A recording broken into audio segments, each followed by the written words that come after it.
The Opie and Anthony Show on XM 202, featuring Opie, Anthony, and James Norton.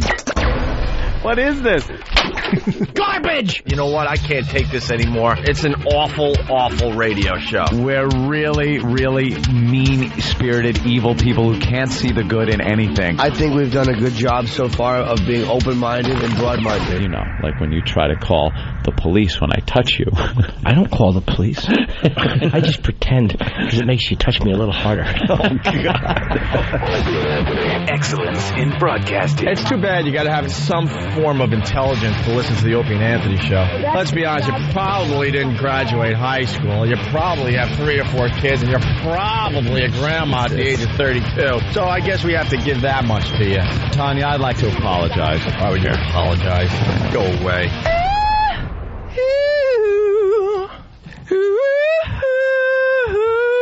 Opie. Jail is better than this misery I'm in.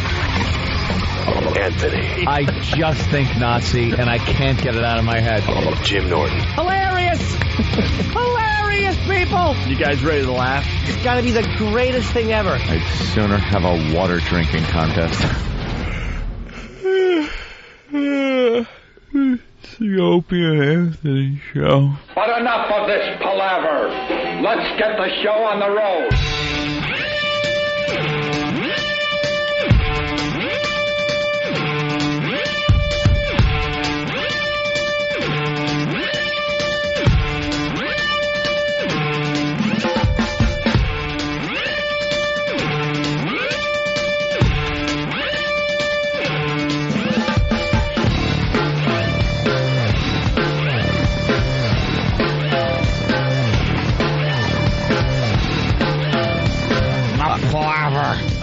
Good morning.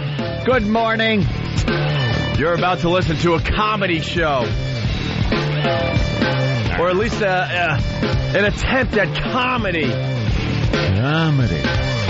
You're also listening to a show that's 99.9% not scripted. Even the 1%? I mean, the 0.1%? When is that? Well, yeah. That's when we have to, read about the poker tournament or something like that. Oh, okay. Or maybe a live read. You know, something like that. Because I know we have a lot of new listeners lately. So I want to educate them about the Opie and Anthony Show. A show that started about, 12 or 13 years ago. 2 guys that decided to just get on the radio and make people laugh. Or at least try to make people laugh. Yeah. Oh, and sometimes they do screw up. Because we're unscripted. We're freewheeling. Freewheeling? Just trying to make jokes.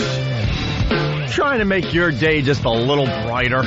Just a little brighter.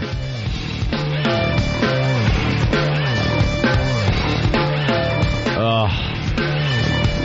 So difficult. So difficult. Just to come in here on a daily basis after everything that transpires at night. And you just want to go off. You just want to go off. And right now, like Elo is shaking. Don't do it, Anthony. All I know is... Don't worry, Elo. Elo, our boss at XM, he was in New York yesterday. Yeah. And he was going to go to this fine function. Uh-huh. Like a jazz function. He had his tux, a brand new tux, and he's hanging with VIPs. It was like a real big deal. And some issue came up with XM that, believe it or not, has nothing to do with us. Mm-hmm. He had to spend the whole night in his tux, in his hotel room. Yeah. Meeting and phoning.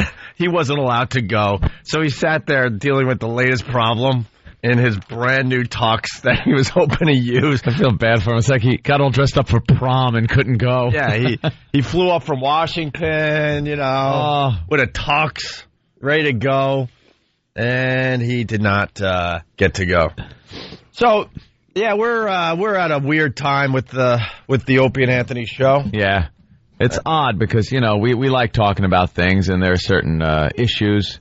Well, everybody knows it's been in the news and stuff that we just can't really address like we want to right now because things are sensitive.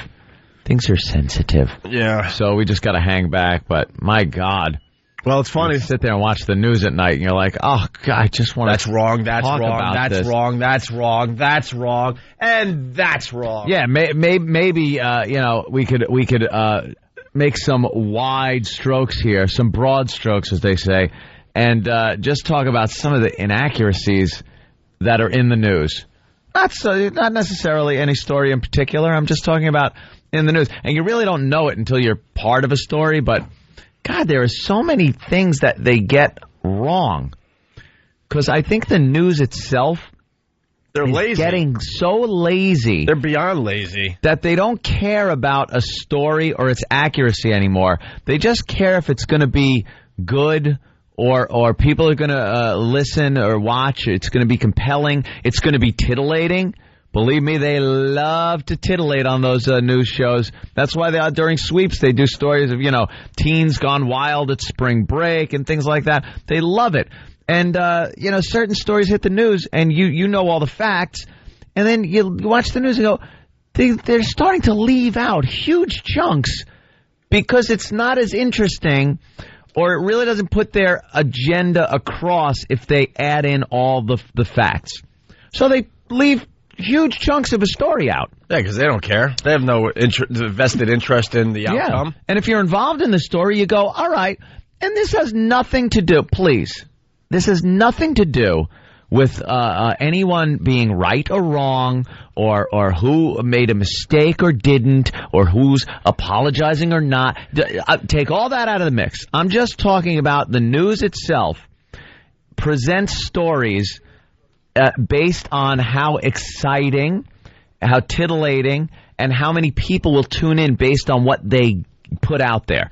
If they add in too many facts, it might whitewash the part of the story that they find compelling, that they think the viewer is going to go, oh, really? They may water it down too much. Yeah. It's not as exciting. It's not as exciting. It's not, it takes away from the part of the story they want to get out there. And it really is a misrepresentation of what's happening, which is not what the news is supposed to be. I don't care about that. The best way to describe the media, Rush Limbaugh said it best. He calls it drive-by media. Drive-by media. They just drive by and just shoot at targets. Oh, there might be an actual target that they're gunning for, but they collateral damage all over the place, and they don't care. Everywhere. And then they just move on to the next story.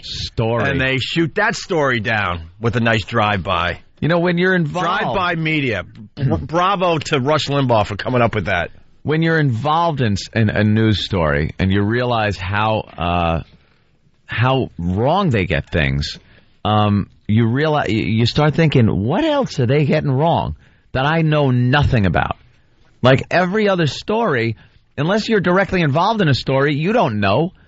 But based on past performance, I don't have too much faith in the news and the facts that I'm getting. And we've been obsessed with the media ever since we screwed up years ago. Yeah. And we said to ourselves, when we get back on the radio, and we will, we're gonna point all this out to everybody. And we have been. Oh, we have been for a long time now.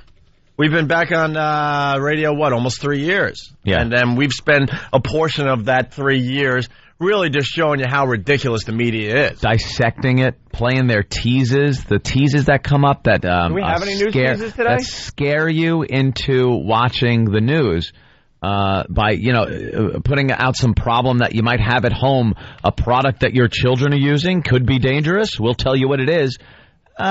Isn't that just trying to latch on viewers? Yeah. Is that what the news is supposed to really be about? No, it's great, and I'm talking in very general terms. We've been in the news many, many times since you and I started doing radio together, and there'll be a big story about us, and they can't even get the name of the show right. Yeah. They don't even do enough research to get the name of the show right. They get the name of the show wrong. They get the time we're on wrong all the time. Remember when we were doing afternoon drive radio? We were constantly called the morning show. Right, NEW.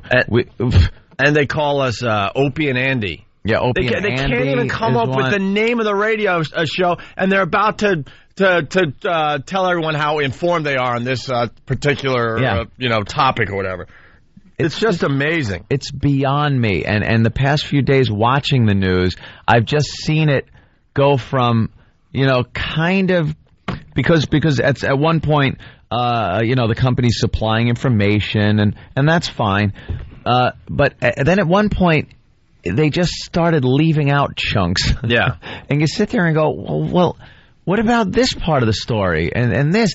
And it's just turned into, I watch and I get disgusted and it's frustrating. And you just sit there and want to throw something through your television set. Yeah, and I got to tell you, I don't think I'm speaking out of turn, but I think John Gibson from Fox News Channel should be fired. Simple as that. He should be fired. Oh, is that it? Oh, yeah. He had Patrice O'Neill on yesterday. Yeah. And he was just saying beyond outrageous things. Beyond outrageous things. Yeah. Oh, yeah. He couldn't control his guests. He should be fired. John Gibson should be fired. That Did Patrice actually do the angry pirate joke on TV yesterday? Patrice I think we O'Neill can say that. did the angry pirate joke On a news channel. on a news channel, completely uncensored. Completely uncensored. Well, that's okay. It's cable news. Is it? Yeah, they don't have FCC. They kind of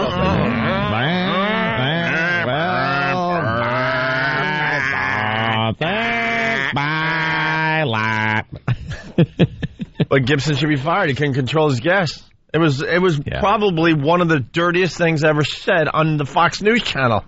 The fans went nuts. Oh, my God. The message boards went nuts. People did that just happen on the Fox News Channel? Patrice lost his mind.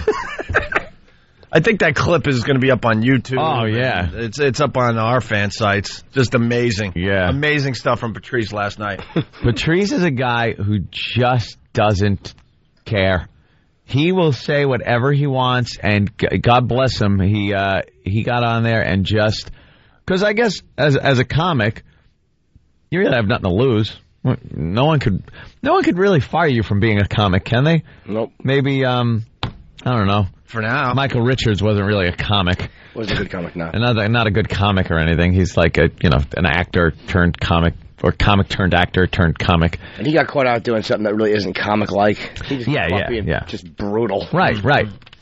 But someone like Patrice, who really is, you've seen Patrice's act. He's hysterically funny.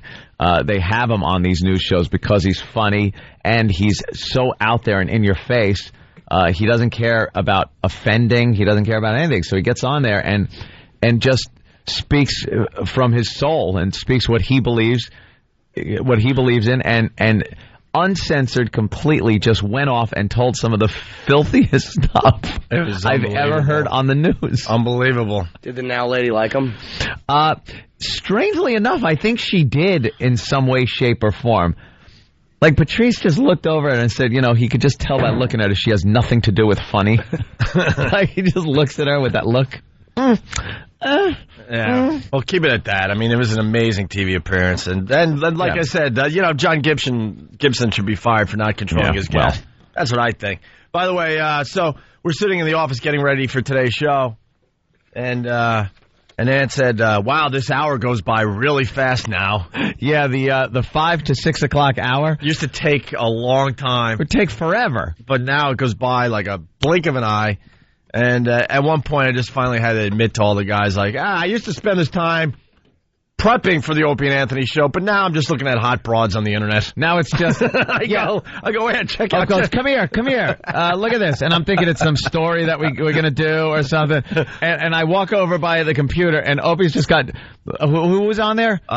Today it was Jessica Alba. Jessica Alba. On a beach. Sprawled out on a beach. I'm like, yeah, oh, wow. Doing some photo shoot with just a T-shirt on and a bikini bottom. That's nice. I'm like, maybe that's what we could do with this show. And then we just gawk over the traffic girl. Like we used to listen to the news stories that they're doing. The traffic girl, it's Jill Nicolini. She used to do the in-house, announcing at Nassau Coliseum at the Island Games. And then they put her they wasted her for a while in the helicopter doing traffic. This is how stupid... We're going to go local, and there's a radio company we work for. When we go local, they get so mad because they're like, well, our station in Maine doesn't know what you're talking about. Really? Oh, my God, yeah. I'm like, are you crazy? The listeners could, like, fill in the blanks and figure it out. Hot chick on TV. She does traffic. She shows off her assets in fine clothes. Lovely. She had a nice, like, kind of hippie type of, like, outfit on today. Yeah, flowing sleeves, with very low cut. With big jewelry that hangs down nice and low. Accentuating. There you go, right. Assets. So Jill, she's a very, very nice girl from Long Island. Uh-huh. She loves her Long Island roots. And she started at the National Coliseum, and she would give away the silly prizes when, you know, there was a stoppage of play, and she would do, like, in-between period stuff on the ice, you know. Mm-hmm. But the freaking fans loved her, except for the women that went with the guys to the game, because... Oh, you'd gawk over her. She would walk through this place. Remember Ozzy yesterday? Yeah. With the smell of Ozzy? Yeah. Well, the smell of Ozzy. You could smell Jill coming from, like, she'd be in the next section. You could smell that she's on her way. Like, she had a ridiculous smell. It sounds like a bunch of hyenas waiting for her. I'm not even kidding. And she would walk through the Nassau Coliseum to get to a section to give away a dumb pizza, some garbage. And she was very, very talented, and you know, she's obviously on TV now, and that's where she belongs. But she started, you know, this is when I recognized her, and she would walk by these sections. I've said this before, and every guy would just turn their eyes and just stare at this girl as she walked by. Hey, there she is. There she is right now. Oh, my God. There she is. All right, now it's chilly in the studio. Yeah. It wasn't before, but now it is. And I think those are smaller, by the way, because she ended up in Playboy. There are naked pictures of that girl. Yeah, you just look it up on Google. But I think she got them smaller because they used to be larger. Maybe she's like packed in. And she would have the perfect outfits at the Nassau Coliseum as she's walking through the crowd. Every guy just like turning all the way around to watch her walk by, and the women would just sit there with their arms folded in the Coliseum, just all angry at the guys. Just angry at how hot she is. So now she's on TV. And she does the traffic. She does some light lifting right now. I think they really want her to be a star. Yeah, they're really pushing her. She used to be in the helicopter, which was the worst thing. You couldn't see any of her. You could just like see a little bit of her, and she'd be up in the copter talking about traffic. Now they have her in front of a big, you know, green screen, and she's pointing out where the traffic problem spots are. And this is what I want to bring up. The Dopes at Channel 11 here in New York City. She does the traffic. You got this really hot girl. They show her for 2 seconds. And then they go to the traffic map, and it's just mundane, dumb, who cares? Little animated cars that are either green, yellow, or red, depending on where the traffic jams are. Yeah. And, and then traffic, I'm so distracted. Who put this up? Thank God. Oh, it's Danny. Turn on that screen, and you can see her naked there, monitor. I guess they weren't able to get all the pictures of her off the web yet. Are they trying? I would think they'd want... Jesus. That's her? Yeah, that's her. Wow. Okay. She's wearing little... Jesus, are those even boy shorts she's wearing? They're cut up to, like... These pictures are a bit old now. Way up her hips. Yeah, that was the style when she was taking the pictures. That's nice. I don't care if style or not. Yeah, so just to bring it home, so she's on for 2 seconds... Looking really hot. Then they go to the traffic map with these weird, like, green things, like Ann said, that shows traffic flow. And it's red if it's not flowing. And then they'll just show video of some highway somewhere that you don't even know, just with cars on it. I'm like, Channel 11, you got this hot piece of you-know-what. Show her the whole time. I'd have her floating around on the green screen. Just have her in front of the traffic all the time. Yes. Take advantage of her on your news channel. And then they go back to her to finish it up, and it's another quick 2 seconds, and then they're off to the anchor desk where the woman behind the desk is just beyond pissed that she has to be in the same studio as this girl. Yeah, they know what sells too. They know. Why do you think she's out of the copter and in front of a little thing doing the traffic? Dressed in little outfits like that? Come on. Well, because people want to look at her. Stop with your holier-than-thou attitude, news. No, I mean, you know, most of these women that are on TV, they're good to look at. Simple as that. Exactly. And that's why they're there. Every news girl that is very attractive, very hot, is known. You know their names. You know the channel they're on. You know everything. You have a woman that really does a good job at reporting the news, but might not be as nice on the eyes. No one knows their names. No one really. Rita Cosby. She was pretty good. I'm Rita Crosby, and oh my God, I can't talk. I'm down here in the Bahamas and talking about the Anna Nicole Smith situation. Yeah, she couldn't speak. I think they finally got rid of her because the last polyp dropped or whatever it was in her freaking throat. Polyp flew out of her mouth and hit the camera lens. But so there are exceptions. I mean, Rita Crosby wasn't good to look at, and her voice was just beyond ridiculous. It was so uncomfortable to watch at home. Rita Crosby! Our next guest making his way to the studio is my ears, nose, and throat man. He's going to try to tell me why I sound like... I sound like this because I had internal decapitation. My skull actually slipped off the spine. It was an awful thing, but I have a TV show now, so I don't care. She has to talk in short spurts to get it all out before the voice just drops to nothing.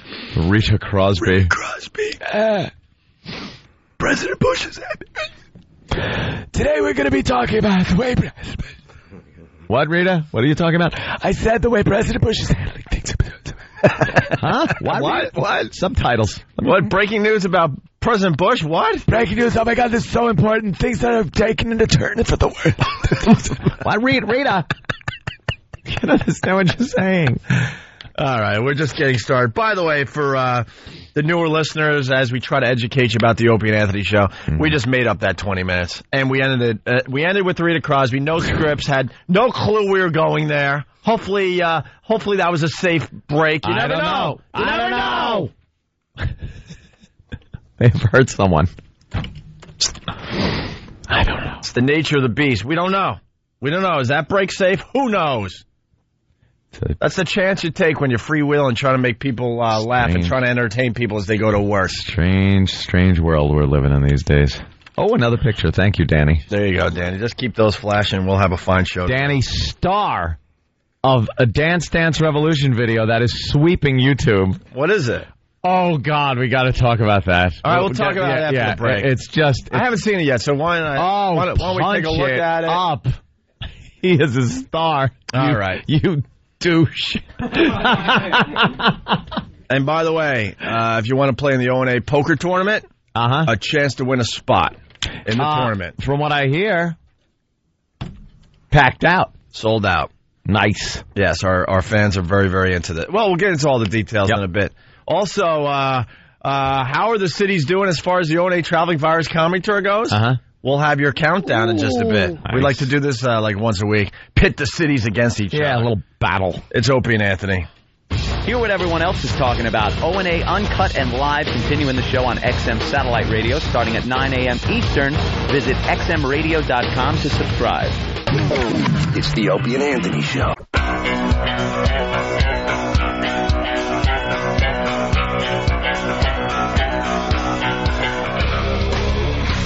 You're checking out the Opie and Anthony Show. It's the O&A virus spreading across America. Our phone number, 1-866-313-FREE. That's 1-866-313-FREE.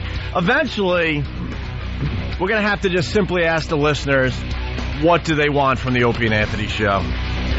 What do you want on this radio show? That's who I'll listen to. The listeners. The listeners. I'll tell you one thing. They're passionate about the show. We decided to throw a little poker tournament together. What? Yep. $20,000 for first place. $20,000. Other prizes given away to other people. And we're doing it in Atlantic City this weekend at the Showboat Hotel and Casino. Got an email and went out to everybody on the O&A show. Sold out. Yep. That's what our listeners do. They support our sponsors. It's going to be a packed event. Can't wait. Well, we said it a while ago. I mean, this show's kind of like a lifestyle. People are getting married because of this show. They're having kids because of this show. They hang out on weekends because of this show. They get naked with each other because of this show on Pal Talk. They're on message boards. It's really, really has become a lifestyle. I mean, start their own organizations. Yeah. End up on CNN. Oh, man, that was nice. Wonderful. Lay down in bed now because she's all tired and sleepy from her appearances on television yesterday. PeopleAgainstCensorship.com, right? Yeah. Debbie sent me a link to a YouTube video of it, I think. It wouldn't open up. I wanted to see it, but I didn't see it. Oh, you got to say very it. eloquent. She's very articulate, and it was just a wonderful job she did on CNN. Can I say something about HTG, by the way? Huge supporter of the Opie and Anthony show. When she doesn't have that thing in her hair, that thing that she's known for, what is it, a band? What is it? The thing? An arrow like Steve? No, that hair thing. Oh, a big...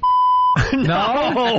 Oh, okay. I thought that was the thing you were talking about. When she takes that thing out and lets her hair flow down, even hotter, HTG. Even hotter. Oh, too... No. It's some kind of hair thing. I don't know. Oh. I don't know what the hell it's called. You know, it's like a half circle type thing. Oh, you're talking about... No! No? I barely recognized her on TV last night because she didn't have that thing in her hair. Oh, I know what you mean. What? No. No? Oh, maybe you're talking about... No? No. By the way, for everyone, see, because we have to explain the Opie and Anthony show as we go on. Anthony's actually not saying anything. He's just hitting a beep and then adding a consonant at the end. Watch, I could talk right over. I could talk right over the beep if I wanted to. So we got to educate everybody. That's silly. I know. But anyway, just a little fashion advice for HTG. Yeah. It's very hot, but when she lets her hair down, I didn't even recognize her on TV. I'm like, wow, look at that. It was like the Adam Ant Goody Two Shoes video. Huh? The girl takes her hair down. Oh, okay.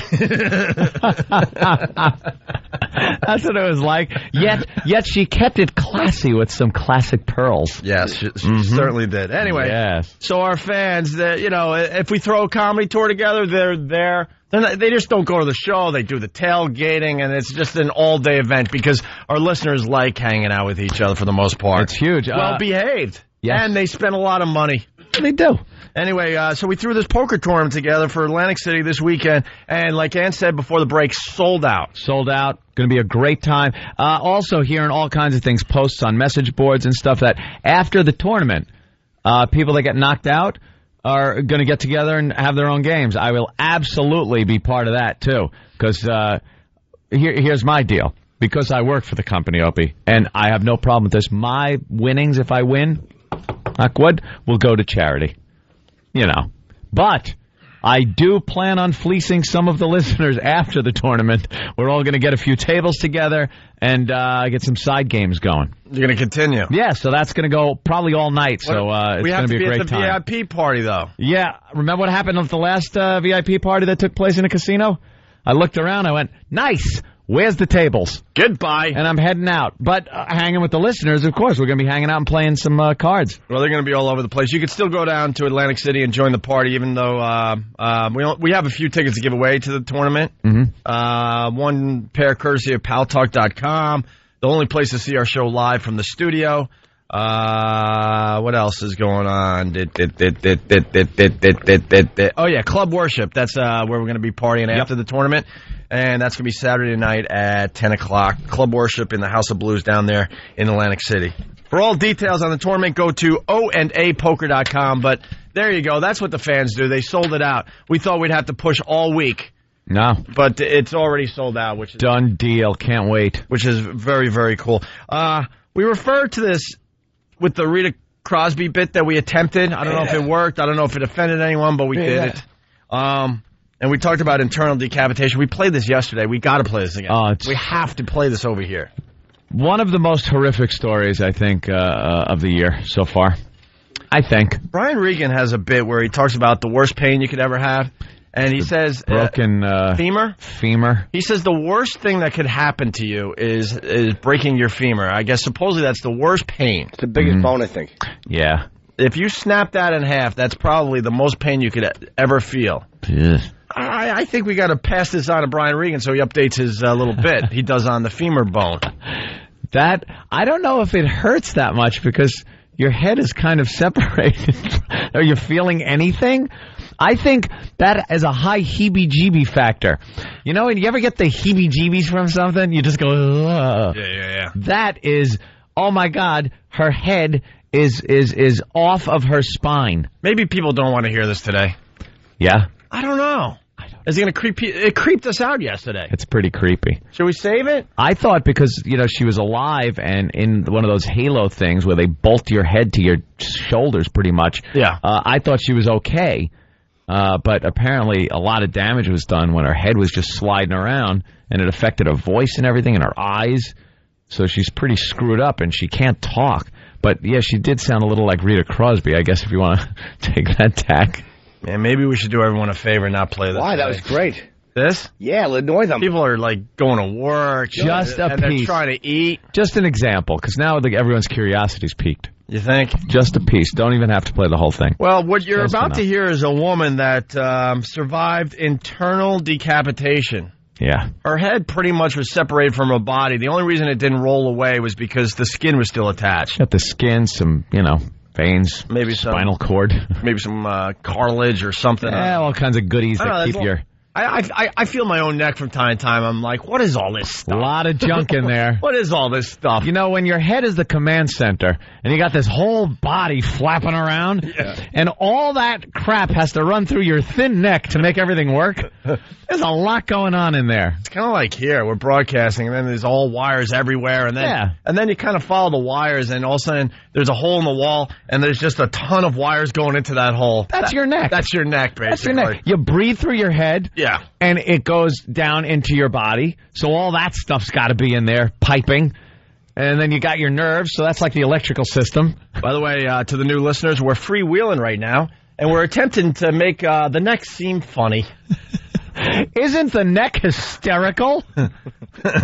Only when it's the only thing holding your skull on. True. That's a hoot. And True. By the way, no scripts in front of me. We're going to just see where this goes. Wait.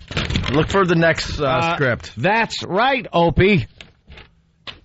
The neck has lots of stuff in it, Anthony. Yeah, it's up all night writing this stuff. No scripts on this show. The neck's hysterical. The neck's hilarious. So anyway, car accident, internal decapitation, head flops to the side. It's pretty much not attached to the body anymore except for the skin and all this other stuff. And then it's like sliding around, and all I picture is her doing one of those Egyptian with the way the head can go kind of side to side like that. Yeah. And it just gives me the heebie-jeebies because she said it was sliding forward, backwards, and side to side. Her head. By the way, I didn't get today's new rules. Like, are you allowed to go make that noise when you're talking about Egyptians, or is that offending someone? I have no idea. I really have no idea. I didn't even think of that. See, that could be the next thing that gets us in trouble. I have no idea. Well, maybe not a good idea is to bring up what might. Maybe we can leave that to other people. Well, you never know. That's whatever. Just doing the walk like an Egyptian For dance. another day. Here's a woman survives internal decapitation. She was in a car crash, separated her skull from her spine. I remember the impact, and then I had no control over my head. In a matter of seconds, 30-year-old Shannon Malloy's life changed. A car crash, January 25th, on a Nebraska road, dealt such a powerful blow that her head dislocated from her spine. The clinical term for her condition, internal decapitation. I wasn't focused so much on the pain. I just kept thinking, I have to stay alive. Dr. Gary Giuselli says Shannon's will to live is what saved her. I've seen it once before, and the patient unfortunately didn't make it. 5 screws drilled into Shannon's neck and 4 more in her head keep her stabilized. It's called a halo and prevents her skull from shifting. Not exactly an easy or pain-free procedure. So now they're waiting for what? The bone to grow back? Yeah, like a broken arm? It has to mend. It knits itself. Knit. And she's been wearing giant square Yankee hats. With that stupid halo. My brother. Garbage bag on her head, a ShopRite hat. My brother had that halo. What a nightmare. Could hang Christmas decorations from it. God. I like how they say it's her will to live. So that kept her surviving because, like everyone that's died, wanted to. It's like, it's just her will to live that kept her. I think everybody that's sitting there on their last breath is pretty much gone, I kind of want to live. Well, not... But you think that will to live thing is It's completely true. It's a big thing. But it'll bum everyone out. Oh. If you ever watched a person die, people, here come the laughs. Body does some amazing things in the last moments to try to stay alive. Just trying to make it funny. Thank you. Yeah? Hey, like people. what? If you ever been in a hospital room watching someone die, it's just beyond amazing what the body will do in its final moments. Jesus. Well, you asked. That's horrid. Will to live is nice, but throw yourself off a building and then will yourself to live. I really want to be okay. You're going to be okay. So the spine is now attempting to mend itself back to the head. I think it's the top of their last vertebrae, whatever that piece is called, and the skull itself. Like it's snapped out like a coconut, like a little piece coming out of the end of a coconut. Yeah. And then you put it back in, and that's got to seal up. And no paralysis for this woman? Your spine can't, there's nothing there that's going to... If her spine, ripped apart, then she'd have a huge problem. Well, picture the wires again, I guess. So those wires didn't, separate or whatever. Yeah, I guess she didn't... I don't know. It didn't say if she was paralyzed or not, but I'm gathering she's not. Yeah, I'm thinking not, because probably the spine wasn't ripped up and all the stuff attaching it was there. All the tendons and the voice box probably what held her on, or larynx.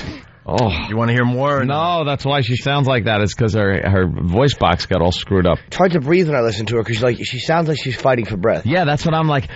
I'm trying to breathe when she's doing it. It's really awful. Speaking of voice box guy, there's a little controversy we didn't get to yesterday. You know the guy they're showing here in New York? Yes. Oh, the anti-smoking commercial guy? Yeah, the Hispanic gentleman with the hole in his throat. The buzzkill. I used to enjoy swimming, but now I can't swim because I have a hole in my throat and will drown. It's like, that's horrible. They were hinting yesterday in the paper that they might need a new spokesperson because people aren't getting their quit smoking kits because of the commercial anymore. Like when that guy first appeared on TV and let's be honest, creeped a lot of us out. Yeah. It was doing its job. A lot of people were getting the quit smoking kits. Why aren't they getting them now? The quit smoking kits are way, way down. People are used to him, that's why. They see him. Maybe we could get that article from yesterday. I like this guy. I like to smoke with him. He's like the Verizon guy. You just used to see him now. Yeah, you're like, that he's not shocking anymore? Nah. What are they going to have to get? Somebody with a lung hanging out this side? They might have to take another approach because they noticed that that is way down from a year earlier. We'll get the story. We'll get into it. Do you want more of this woman? No. Internal decapitation, is that it? I'd say a bit more. A bit more? Sure. My skull slipped off of my neck. Just in case you didn't hear that, she said my skull slipped off of my neck. My neck, I feel like I'm getting a stiff neck listening to this. And this is exactly why I can't watch shows like ER. Because I start, feeling things that people have. Yeah. I don't like this. I'm thinking Benny Hill music to try to, cheer everybody up. Do you think that would make it sound better? I don't know. You got any Benny Hill music there, Danny? Give it a whirl. All right, hit it, Danny. My skull slipped off of my neck. It's not as bad. About 5 times. Every time you tried to screw this way.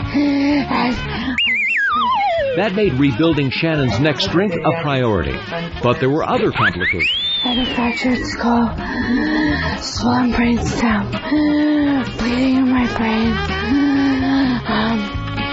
I also have a GI tube in my stomach. G.I. Joe again. Nerve damage to my throat so I can't swallow. Nerve damage to my eyes so they cross. Doctors are working on that. But today her skull has healed. She's well enough to have her halo removed. Is that Chris Hansen? He's doing now the freak show stories? Sounds like it. Sounds like Chris Hansen. Take a seat. Why didn't take a seat and tell us what happened? Prop your head up and have some lemonade. Right. You were here for sex. Chris Hansen, Dateline NBC. You know, we were talking about the media to start the show, right? Yeah. Why? Someone answered this question. Why is that on TV? Why? I guess it's news because most people news. die from it. It's a freak show. It's something that you've never heard of before, so they have to show everybody. Yeah. They're not getting anything accomplished by showing you that story. That's apparently what Dale Earnhardt died from also. His head They're saying, yeah. They said that's when he hit the wall, that's what happened to him. And this woman survived it.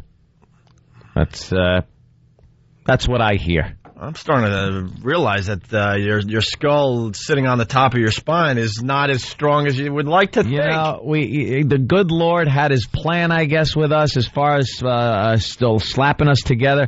But the engineering it's pretty poor. You know, we're pretty frail. When you could take a bug and you could just throw him out a window and he can plummet and hit the ground and just walk away. We're a little too fragile. I blame computers. Why? It's evolution happening.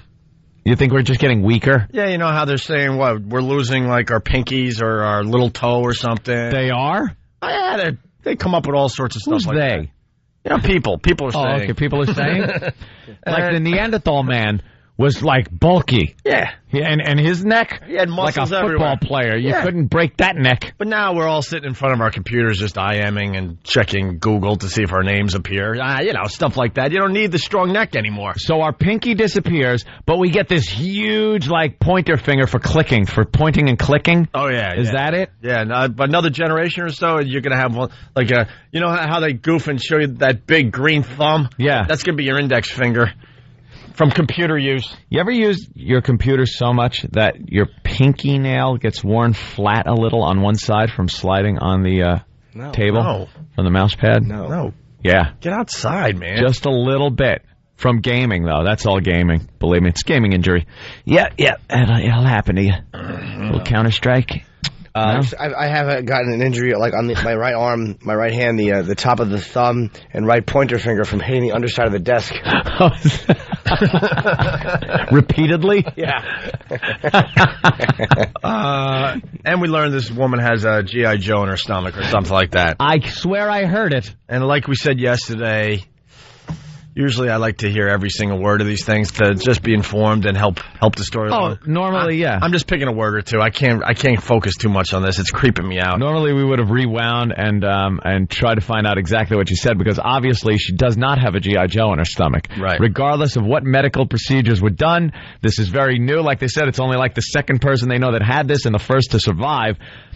I don't know everything that goes along with the surgery. Yeah. But I do know, I can assure you, and I'm not a doctor, trust me, there is no G.I. Joe in her stomach. All right. I heard it. You want to hear the final clip before the break? Okay. Here it is, Shannon. Shannon's mom, Robin Frazee, is amazed. That is definitely Chris Hansen, by the way. Is it? I guess he's running out of people to bust. He's got to go into the freak shows now. This is a freak show story. It's on TV, so we could gawk at it. Shannon's mom, Robin Frazee, is amazed that her daughter has survived this ordeal and has recovered as well as she has. Robin remembers the first few days in the hospital and calls them touch and go. One doctor continued to tell the family to prepare for the worst. It was just really scary because he just kept saying, we've never ever seen this injury in a person that's alive, and you need to say your goodbyes now. Well, goodbye won't be happening anytime soon. Oh my God, it's a miracle. Oh, it's an absolute miracle. It's a miracle that she was able to survive from the actual accident. And also a miracle that she's made the progress that she's made. Doctors will continue to work on Shannon's swallowing and vision. She says removing the halo was a big step for her, making her feel like a full recovery is in sight. Oh yeah, they're big red ones. I would ideally like to be fully recovered. No, that's not going to be a great possibility. I get coming really close, so... I would just be petrified that they remove the halo. I would be petrified. Oh, like crack. Oh, there it goes. Oh, they screw that right to your skull. No, right to no 80s reunion concerts for her, though. You can't... you just see her banging her head. Yeah. All right, why don't we take a break? There you go. There's your uncomfortable story of the morning. Yeah. You think her husband gets mad when they argue and just grabs the little halo case and shakes it until she pays attention? You could really kind of pull her right close to you. Hey, you. Hold on to the sides just to make your point because you want to look at her. All right, it's Opie and Anthony.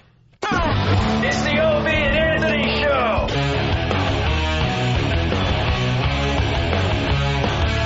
You're checking out the Opie and Anthony Show.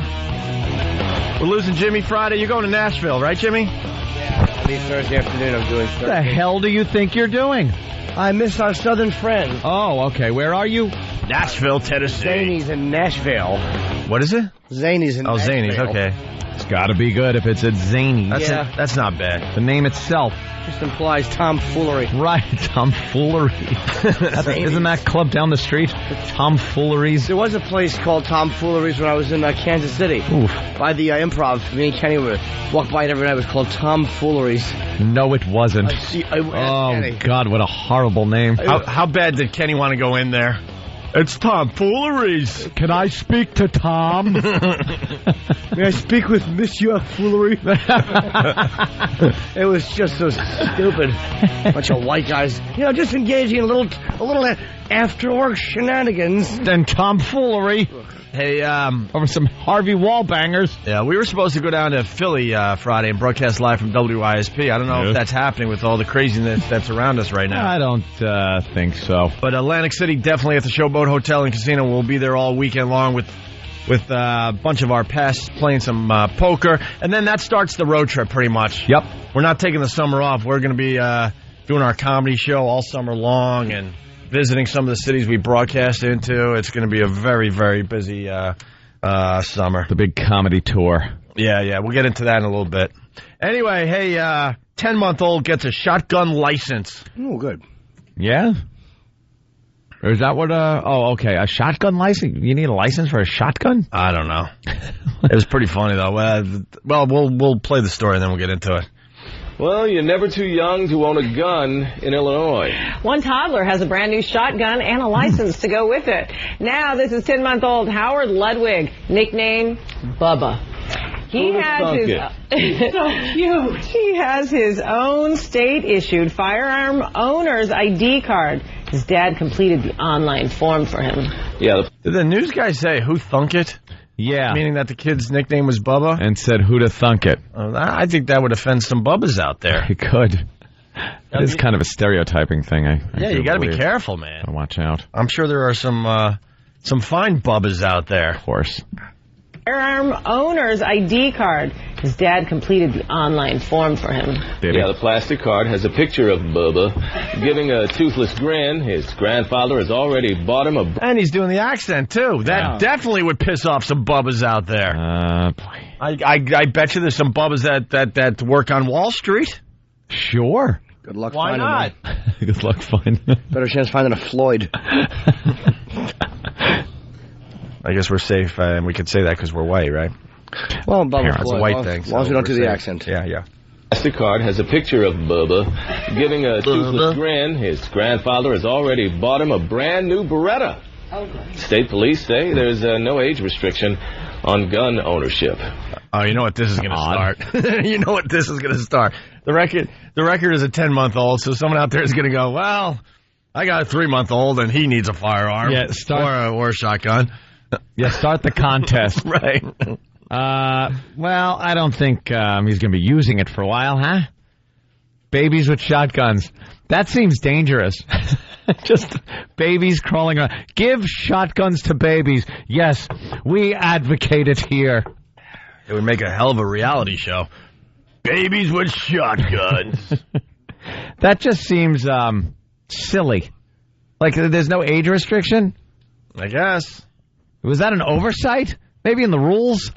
I don't know. The signature on the permit or whatever it is, the license, is just kind of like it was a squiggly like a little line. Squiggly, like they held his little hand. An up and down line. Up, down, up, and down, kinda, up, down, up, down. Just scribbled on it. Across the form. I know a lot of kids, though, especially shotguns, they get into trap or skeet shooting at very young age, like 5 years old. And that's fine. But, you don't have to. I think this guy was trying to make the news, make a little statement. I think he was trying to make his friends laugh. Make his friends laugh. Look, hey, look at my kid.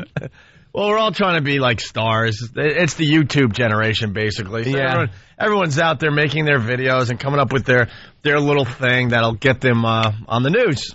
Yep. And this guy figured it out. I'll get my 10-month-old a shotgun. Godspeed. Jimmy, your hand looks Have swollen. fun. I'm okay with the right hand. Yeah. A little bit. I see you going like this a lot. Like making sure I didn't... I think I might have cracked something. Yeah. Barroom brawls. What are you doing? Yeah, Heckler? My refrigerator got smart, so I punched it. Because it was either that or go to jail for hitting another person who was in the house. Did you hit your refrigerator? Yeah, pretty hard. That's not smart. We were arguing, and... you in the refrigerator? Yes. I said, I want things colder. It said, they're cold enough. It got ugly from there. And I was biting my phone. I bite my cell phone. You were biting your cell phone? Yeah. And then you punched your... You know... The Coalition for Appliances and Electronic Devices are going to come after you. Yeah. If you keep biting your phone and punching your fridge. I was so angry. See, I used to punch walls and stuff, and dumbest thing you can do. Yeah. You realize they don't move. The wall doesn't give. You will whatsoever. lose every time. Every single time. The wall won't even care. I think I got like arthritis in my right hand from punching walls so many times, and then finally I just woke up one day and said, you know what, that hurts and it's stupid. I'm not doing that anymore. So, but I had to come up with something else because the weird thing about punching a wall when you're really frustrated, it makes you feel much better, but then you got the pain in your hand. Yeah, and then you feel like an idiot. You kind of like... But whatever tension you're feeling and you do that, it goes away. So now that I personally decided I can't punch walls anymore, I can't. My hand is just not going to, survive it. I came up with attempting to bite my left index middle knuckle off when I get mad. I will go like this and bite as hard as I can. And then if I'm really mad... Yeah.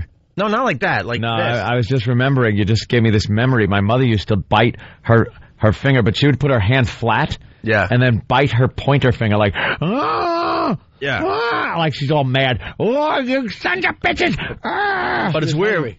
Maybe she was. Whatever frustration you're feeling, it goes away when you do that. Yeah. But then I do another one where I bite in between my bicep and my shoulder. There's a little skin here that's kind of just loosey-goosey. No real muscle there. I'll go like this and bite as hard as I can. Why? Leaving teeth marks in between my bicep and my shoulder.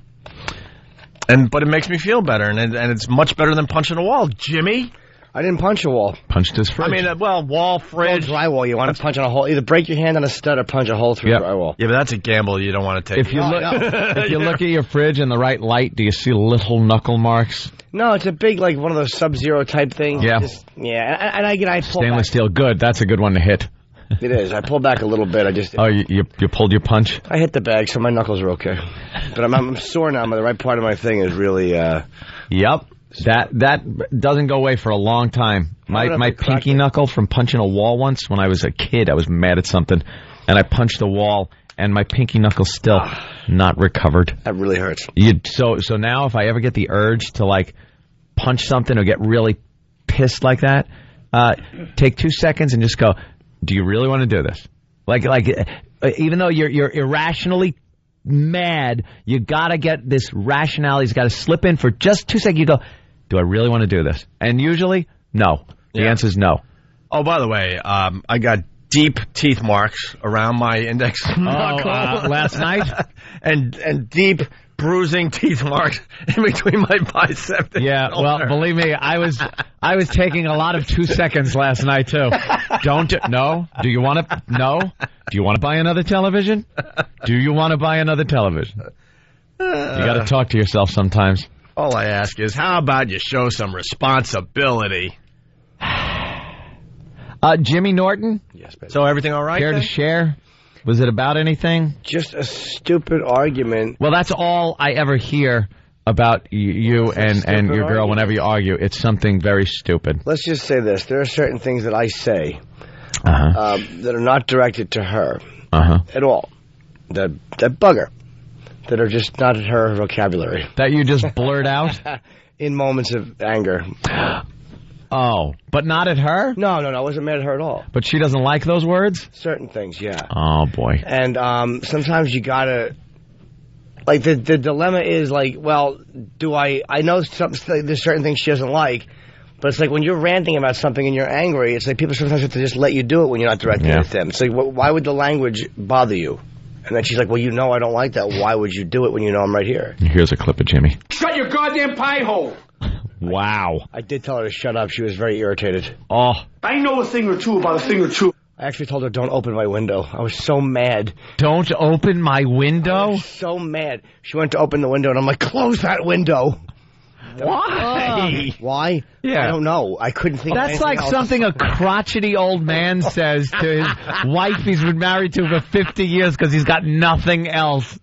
Close that window. I showed her. I was so angry because it was almost like, look, I'm in my house, okay? And I don't mean like you're in my house, kid, but I mean this is where I live. This is my private sanctuary. If I'm ranting about something and I'm not attacking you, and I wasn't even being a dick to her because I wasn't mad at her. Yeah. And, you got to let me just do that here. I'm not. I don't want language police. It's kind of. Yeah. Yeah. So I didn't know what else to do. So she went to open the window, and I just went, close that. And she's like, what? I'm like, I don't want that window open in my house. Oh, Jimmy. Oh, you tool. Oh, she closed it, bub. Better close it. All right. Hey. Were you commenting on somebody else? Yes. And you probably used a word. Does it start with the letter A? Letter B? No. You won't? Letter C? Nope. Really? The A word, the B word, the C word, No, the not D the word, N word, the E no, word, no, the no. F word, the G word? No, it's the H word? Combination of a few, but okay. under the same Oh, you were thing. making up curses? That's always fun. Yes. Ant's brilliant at that. He could string along a bunch of I let him different fly. curses. You didn't know they could flow so well. Let together. him fly. All right, listen. Let's move on. We got Car versus Screaming Lady. This video is amazing. Speaking of the YouTube generation, Danny, you know what's going on in this clip, or is it Sam? I think Sam. Where's Sam? Or Than? You know? No, Sam does though. Danny's just all caught up in one video these days, and it's his Dance Dance Revolution video you can see on YouTube. What keyword do you have to put in? Douche. Dance Dance Danny. Dance Dance Danny? Or Dance Dance Revolution Danny. All right, Dance Dance Danny, Dance Dance Revolution Danny, and just prepare yourself. I guess sit back and take it in. I guess this happened after the Jim Norton show at Caroline's? Yeah, we went to see Jimmy on Saturday, and after Caroline's, we went to a place in Times Square called Dave & Buster's, where it's where you can drink and play games. Yeah, there's some Dave & Buster's all over the place. And one of the highlights of Dave & Buster's seems to be the Dance Dance Revolution machine. And there he goes. There it is. Look at those arms. I'm watching the video now, and everyone is doing the Danny around the office. Everyone's dancing and doing the Danny. It's a big hit. It's the latest craze. It is. It's sweeping the nation. How hammered were you? You were gone. No, I wasn't bad. Drink Revolution. He was on first. That's what he did first. Did you think you were dancing well? No. Did you think you were dancing well? Look at him. He's into it. He got his arms into it is what's the best thing. He puts his arms kind of up over his head a little and shakes them back and forth. Yeah. And there's the Foundry logo. Of because, course. Everything has to be tagged with a Foundry logo, even if the person that from Foundry didn't film it. I just, it's been, I think, the 70th anniversary of the Hindenburg, and I watched the video, and the Foundry logo was on the bottom corner. Yeah, I take credit for the Hindenburg video. I was there. He has the copyright for that video, I guess. It's a Bruder film, same thing. The Dance Revolution should end the same way the Bud Dwyer film ends. Nice lunch baggie and a laugh. Here we go. Crazy screaming New Jersey woman versus a car. What is this about, Sam? Yeah, well, I guess the video is on. It has a big flaming F at the end of it, so it's another one of Steve's. It's Ferry. It starts with a woman laying on the street behind a car that looks like it was just backing out of a driveway. And this woman is laying stretched out and screaming at the top of her lungs as people try to help her. That's what the first clip is, just the woman. Oh, so you don't want to give anything away yet? I don't even know anything. All right. Wow. Okay. All right, hang in there, because this gets really good. So that's what this starts with. Yes. Here it is.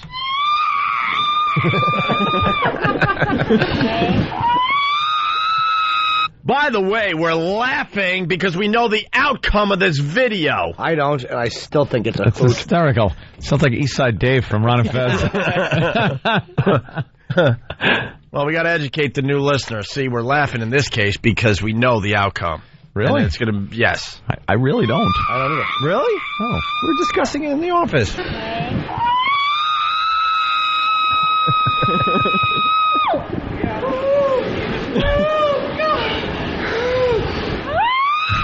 Wow.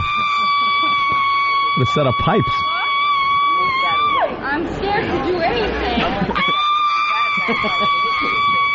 That's a good. Pick it up. Yeah, we called the police. Something. Something. That is what I heard the entire time my girlfriend was talking. That sound, that shrill sound. Was that it? Oh. And then the window opened, and you got angry. Yes, close that window. It's 80. I'll catch my death. Wow, that sounds very horrific. Yeah, that's going to make me laugh all day. She's screaming. She's behind a car, and people are coming over to help her. And I heard we called the police. They're on their way. Yeah. Yeah. And she continues to, I saw. Oh wait. What did she break something? Oh, someone says it sounds like Patrice. She's laying when he's laughing. It does. It does. And she's laying on her back? Yeah, she's flat on her back, like stretched out across a full lane. Laying on her back. Laying on her back. Oh, it's... We get it. I'm scared to do anything. They're trying to figure out what to do. Like, let's move her out of the way. And she's like, I'm scared to do anything. Like, never touch an accident victim. That's a good. Pick it up. Yeah, we called the police.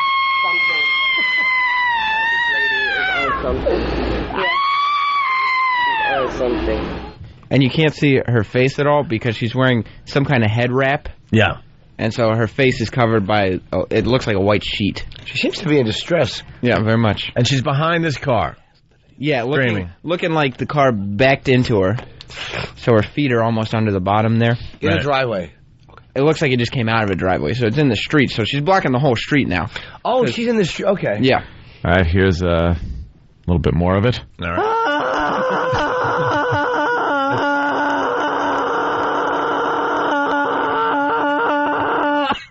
It's funny to say that because we got Jesse on the line. Jesse, what do you got for the Opie and Anthony show? I wanted to take a guess at the sound. I was pretty confused. I actually thought that was E-Rock after he gets off the scale. I think that's the scale yet screaming.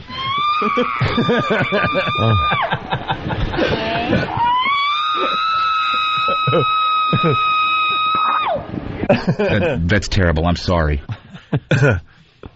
Well, I can't imagine what the hook is in this whole thing. Well, you're going to find out after the break. Oh. Yeah, it gets much better. It's Opie and Anthony. It's the Opie and Anthony Show. The virus is spreading. Get infected. Opie and Anthony!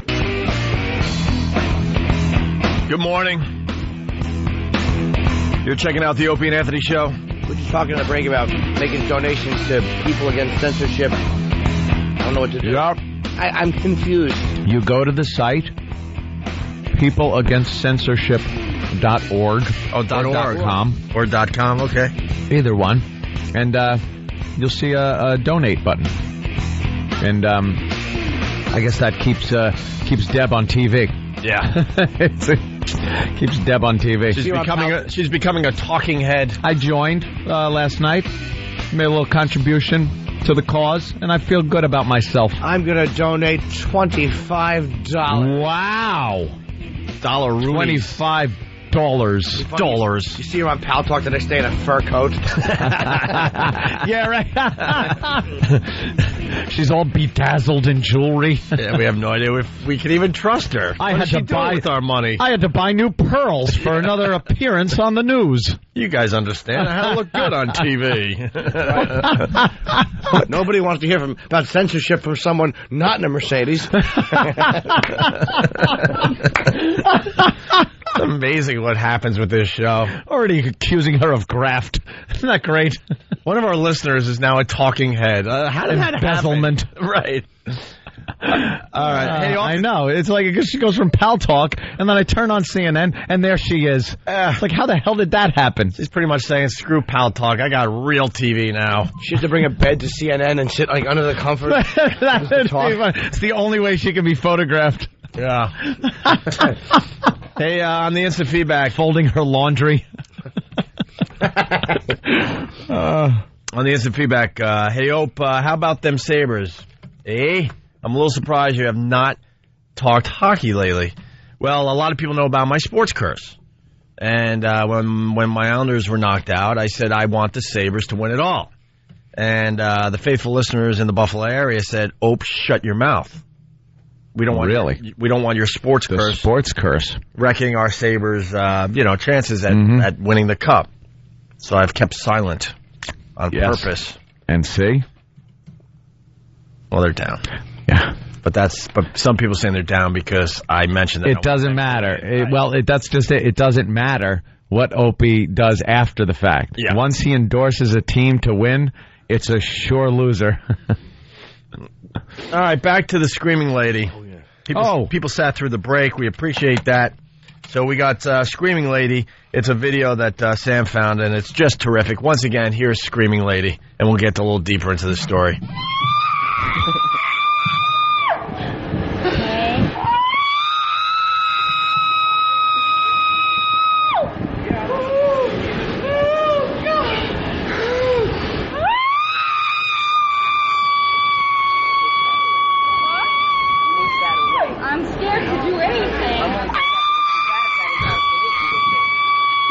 Pick it up.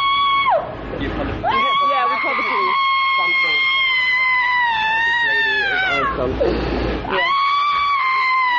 Something. There you go. A lot of people saying it sounds a lot like this scream. Oh my God!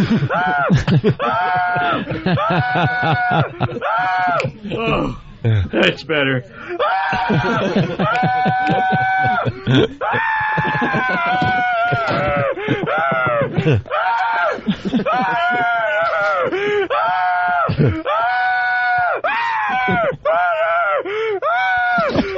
All right.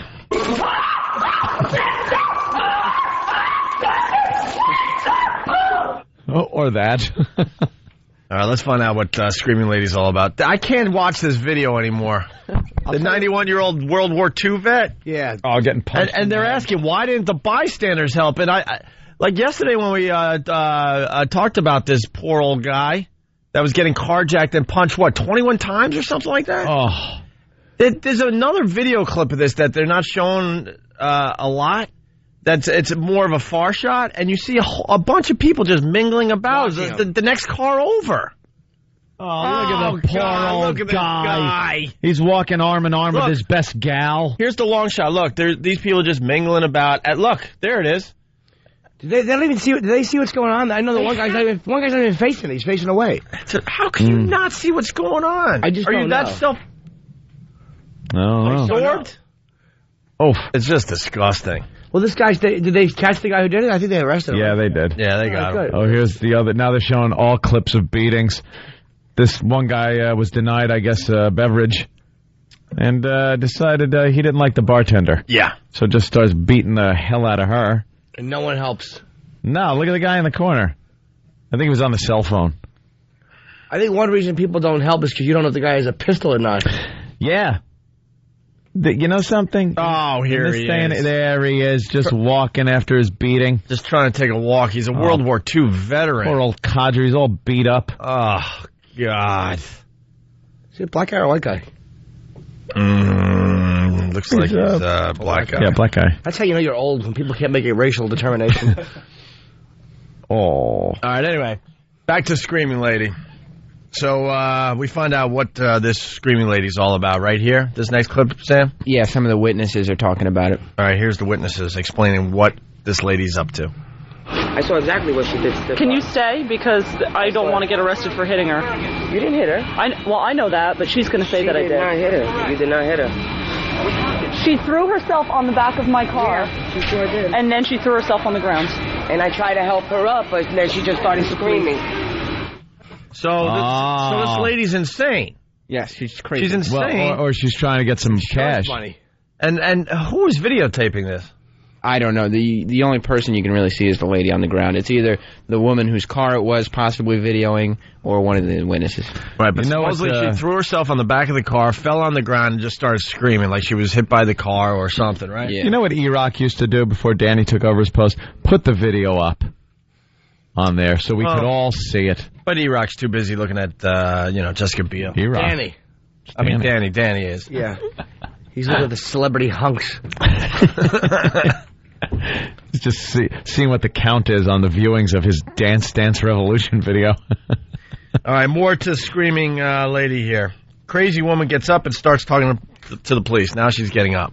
Uh-huh. Oh, my God, that's the video? All right, how do people find this? I know you could go to our website. Yeah. Crazy woman in New Jersey throws herself onto car, lays in street screaming. That's your search right there. Thank you, Steve.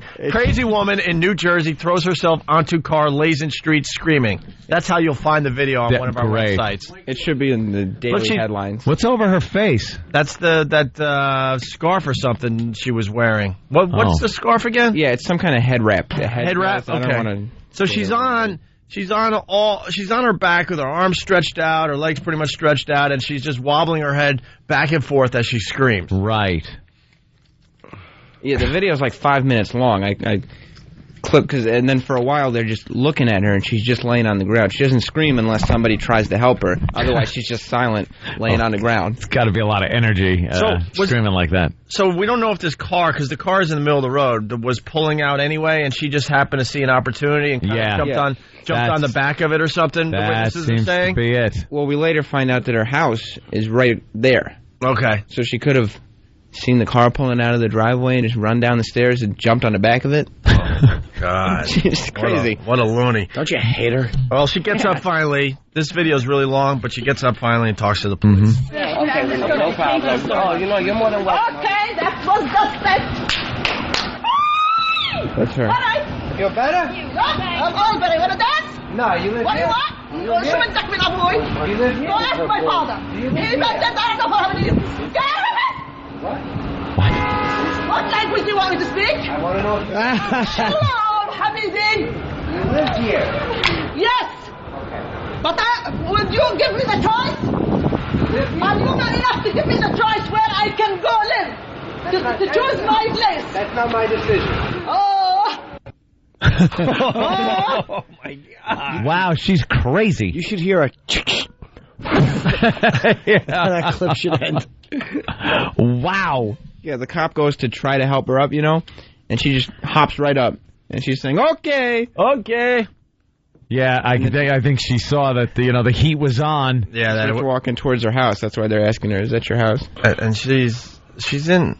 Oh, okay. It is some kind of head wrap. Oh, yeah. She's in some kind of a ceremonial headgear. And now she's up, dancing, like clapping her hands, like, all right, well, and now she's trying to walk back to her house. Like it's some kind of performance art piece she was doing? What the hell is that? I don't know, but now she explains why she did this. Here it is. You want to okay, bye-bye. Thank you very much. You've done your job a long time ago. We want to say I want to know why you threw yourself in the back of my car and held up all the traffic. Myself in the middle. Would you like to go to the hospital? You want me to do it again?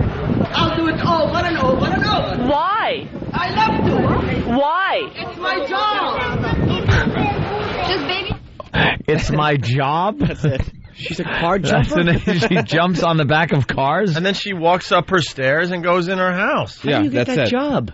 You have to apply for that job? Yeah. Wow. What a lunatic. Hope she moves on to trains. Thanks. I thought that was a total bomb. Oh, another crash. Jimmy's joke is screaming on the ground. Well, no, it's not. It's whimpering. It's going murmur. Well, there you have it. Yeah. Okay. So she was either trying to pull a fast one or she's crazy. She's crazy. You decide. She's absolutely crazy. I don't even think she wanted money or anything. I think she's just crazy. Attention. Just crazy. Mm-hmm. She doesn't even know why she's doing it.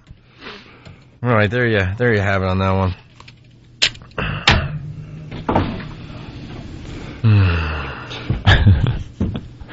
Just reading the text on the Pal Talk. Most things can't even say them. They're sensitive people. All right, moving right along. Choo choo. Is it cold in here? I don't know. Ice cold. I'm feeling nippy. Jimmy, I was hoping that you had something a little better than that. No, I didn't say. A lot of silence, and I'm like, oh, Jimmy's about to speak. Is it cold in here? It's cold. Cold. I'm just catching a bit of a chill. No, I'm actually, like, heating up. Ooh. Been heating up for a few days now. All right, moving on. O&A Traveling Virus Comedy Tour. Coming to a city near you in the very near future. Take us through Ticketmaster.com. We've been doing this once a week. It's kind of fun. We pit the cities against each other, and we get ticket counts for all the cities. Mm-hmm. And I got the latest counts. Doing very well, by the way. And we see who's doing better than the others. Yeah. We have 7 dates so far. Yep. In last place out of all 7 cities, it's a real shocker. But Boston, Mansfield. Oh, my God. July 21st. As far as the 7 dates we got for the O&A Traveling Virus Comedy Tour, Boston is in last place. They were in last place the last time we did this, and then they surpassed Detroit, and now Detroit's beating them again. And people don't even know us in Detroit. They're still getting used to the Opie and Anthony show in Detroit. Yeah. Boston, we have a long history, and for some reason, ticket sales are a bit slower than the other cities. Why is that? I have no idea, man. I have no idea. It's very, very disappointing so far, but it's July 21st. Mansfield, for all you Boston folk, the O&A Traveling Virus Comedy Tour. 7 or 8 comedians you know and love from the show. The tailgate in the O&A Village. It's an all-day experience. I know it's going to be a great, great day. What? Because my birthday is July 19th, and then Boston's throwing me a big party, and they've all bought tickets for that probably. It's a surprise party. That's right. Tickets were $300. Well, you demand good gifts. Yes. So it was like, should I go to the tour or get Jimmy something really fancy? It's at a TGI Fridays. So Detroit in 7th place. Once again, in 6th place, Detroit. Oh. And tell you the truth, not expecting much from Detroit because, like I said, we're new. Yep. We're new to Detroit. Just getting things going up there. They're in 6th place, doing just slightly better than Boston at this point. There's actually like a 50 ticket difference between neck Boston. And neck, then. Yeah, between Boston and Detroit. And then in 5th place, it's the casino up there. Mohegan Sun. Mohegan Sun. Yeah. Is in 5th place, doing very, very well. That's a small venue, too. That's going to sell out. It's only 7,000 tickets, I believe. Definitely. And something like 2,000 are comps. The casinos and their comps. Oh, that's so people can... They could give the high rollers. The high rollers tickets. they can't even sell those tickets. They're already sold, and they just hand them out to people that have no clue. I get so frustrated when we do casino shows because of that very fact. I remember what happened to you. I almost dropped an F-bomb. In casual conversation, the effing. I just like, what are you? This is radio. I did the Borgata New Year's Eve, and I'm going to be adamant from now on. There will be no. I never got my merchandise money so far from the Hard Rock. They've not paid me for my merch. I will not have comps because the casinos buy up comps, and you get credit for those tickets as a performer. But then they just give them out to high rollers. You'll have 25, 30 open seats in the because front, most people are just in the front row. They're playing cards outside. They're not at the show. Or they just aren't a fan of that particular act that's playing. So they're like, I don't need my comp tickets tonight. I'll just keep them in my back pocket. And then you got the performer on stage. In this case, Jimmy, I was there. And there's 20 or 30, like Jimmy just said, empty seats, dead center. Yep. And the rest of the place is packed with O&A fans. Every casino has that, every show. They just hold on to them, the host, just in case a guy needs them. That's it.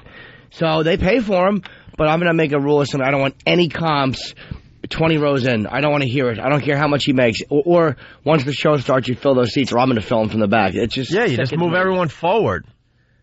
Yeah, absolutely. So Mohegan Sun selling very well. It's going to sell out. It's a small venue, like I said, 7,000, I believe, and only like 5,000 tickets are up for grabs or something like that, maybe a little more than that. 2,000 comps. 2,000 for our show. That's 5th place. 4th place, Camden, New Jersey. Yes. Philly a little behind right now, and that was the big get last year. That was the That was the show to be at. That was the show to be at the ONH Howling Virus Comedy Tour last year. So they're in fourth place right now as far as overall ticket sales go. And then this is pretty cool. Detroit. Not Detroit. Sorry. Say, wait a minute. Wow, they just sold a bunch of tickets. The Washington D.C. area is in third place, beating out Philly right now. They're very excited for this tour down there in the Washington D.C. area. Psyched. And we're in the middle to D.C. We're in the middle of a great lineup on WJFK. Our show is like in middays or something. Like it's a really bad time slot, and we're still selling very well in the Washington D.C. area. Good enough for third place. And then, of course, second is Jersey. We're huge in Jersey. Homedale is doing very well. And number one, Ant and I from Long Island. Jones Beach is still in the top slot and running away with it at this point. Nice. So there you go. There's the countdown of the cities as we pit them against each other. Tickets, of course, available through Ticketmaster.com. All the info is up on our website, so you can see which comedians are going to be at the show you want to go to. And don't forget about the Village and the tailgate and everything else. Yeah, it's huge. All right. Have a good time. And we haven't confirmed Rogan for any more dates. What are we doing? Ask Pete. I don't know. I know we confirmed Stephen Lynch for a bunch of dates. Yeah. Good. And that's going to be very exciting. Lewis Black, Frank Caliendo, Carlos Mencia, Jim Norton, Jimmy, Bob Kelly, Patrice O'Neill, who probably got someone fired yesterday. He is an ass. Of course, the guy won't get fired, but he should be able to control his guests on TV. Patrice just said things that have never been said on the Fox News channel last night. I know that what he said would get you thrown off of the radio. It has gotten radio guys thrown off the radio. It's that whole thing, that's been out for a few years now. We actually got away with it back in the day, and then Jack started getting fired for it. On the internet, there's those lists of these weird, twisted sexual practices that go by these wacky names. Don't even say the names. I'm not going to say the names now. I guarantee they'll dump out. But I'm a pro. Most people have seen the list. Yeah, you've seen the list, and there are names to these things that the names alone are funny sounding, and the descriptions are always crude, rude descriptions of these practices. And you used to be able to get away with it saying them on the air if you were tricky in the way you put it. But Patrice last night on Fox News just went on and uncensored told one of these sexual practices. Got massive laughs. Oh, got laughs from the cameraman. And it was horrific. Yep. Some people would think horrific anyway. But he was cracking up the people in the studio. And it was the first time I'd ever seen that said on television. Shouldn't the host be fired now because he couldn't control his guest? Perhaps. Nothing will happen, though, right? We'll see how it goes. He's a news show. Well, there's different standards. We're the scum of the earth. Radio's the scum of the earth. Can I say one thing? Poor radio. Yeah. The chili dog. Yeah. That's all. Oh, okay. You're hungry. Yes, I am. Because I am, too. But that's unhealthy. And probably too fatty, right? Yep, definitely. It's not good. The chili dog would be a fantastic lunch, though. All right. A little too heavy, though. You have it. All right. I'm going for the chicken.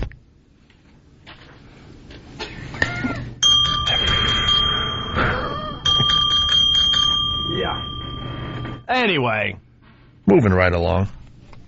There was something I was going to say, but now I forgot. Did you? Yeah, it just left my mind.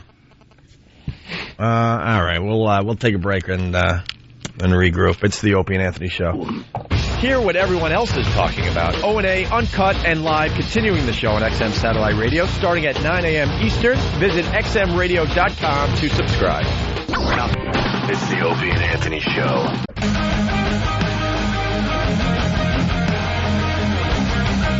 You're checking out the Opie and Anthony Show. Unscripted, live. Trying to make you laugh, trying to entertain you.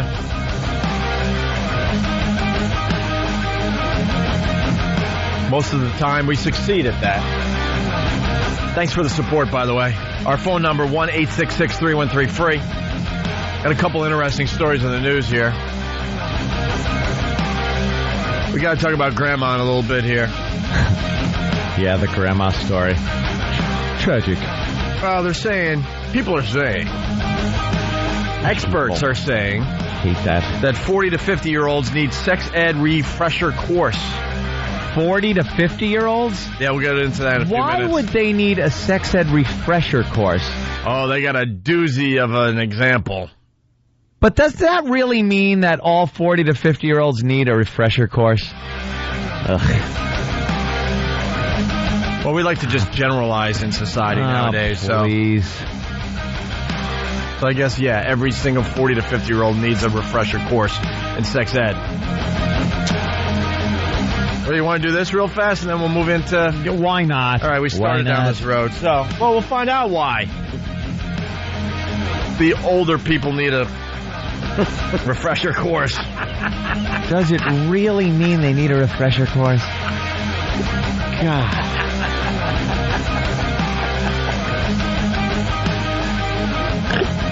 I need the story. Well, here we go. Hold on to your hats, people. What?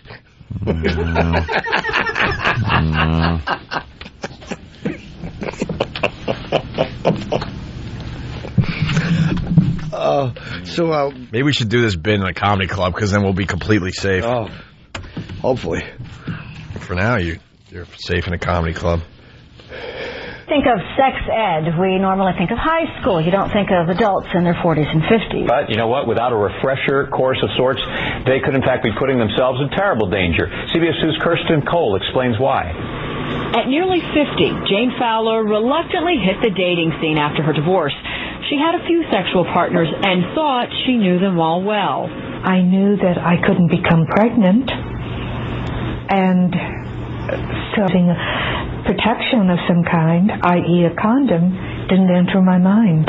Fowler is a mother, a grandmother, and now an HIV-positive divorcee. Oof. Oof. So she finally decides to go out, have a little fun. Decides after her divorce. Figures she can't get pregnant. She's like, what's the worst thing that can happen to me? Get pregnant? Well, no. I've passed that stage in my life. Where's she? So let's go have some fun. Yeah. Where'd she pick these guys up? Out in front of the methadone clinic? Yeah, right? Who's she dating? She's not. I thought she was older. She's only 49 or 50. She should know better. And that's ridiculous. The whole thing of people needing a refresher course. She was just stupid. She's stupid. Because who doesn't know? How old was she when Rock Hudson made that big appearance where he had AIDS and pretty much brought it to the forefront? What was that, 85? 20, a little over 20 years ago. So 20 years ago. So how old was she? She was 25. Late 20s. Yeah, 25. So shut up. A refresher course.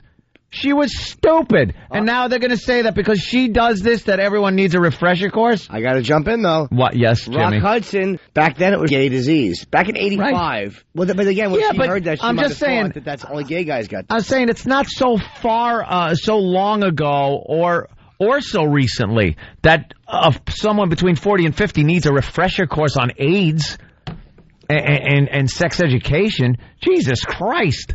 Who doesn't know that if you have sex with a stranger that without a condom, that there's a chance you could get AIDS? She knew it. She probably didn't realize that the guy she was hooking up with had a gay lifestyle. No, she probably assumed she probably wouldn't get it.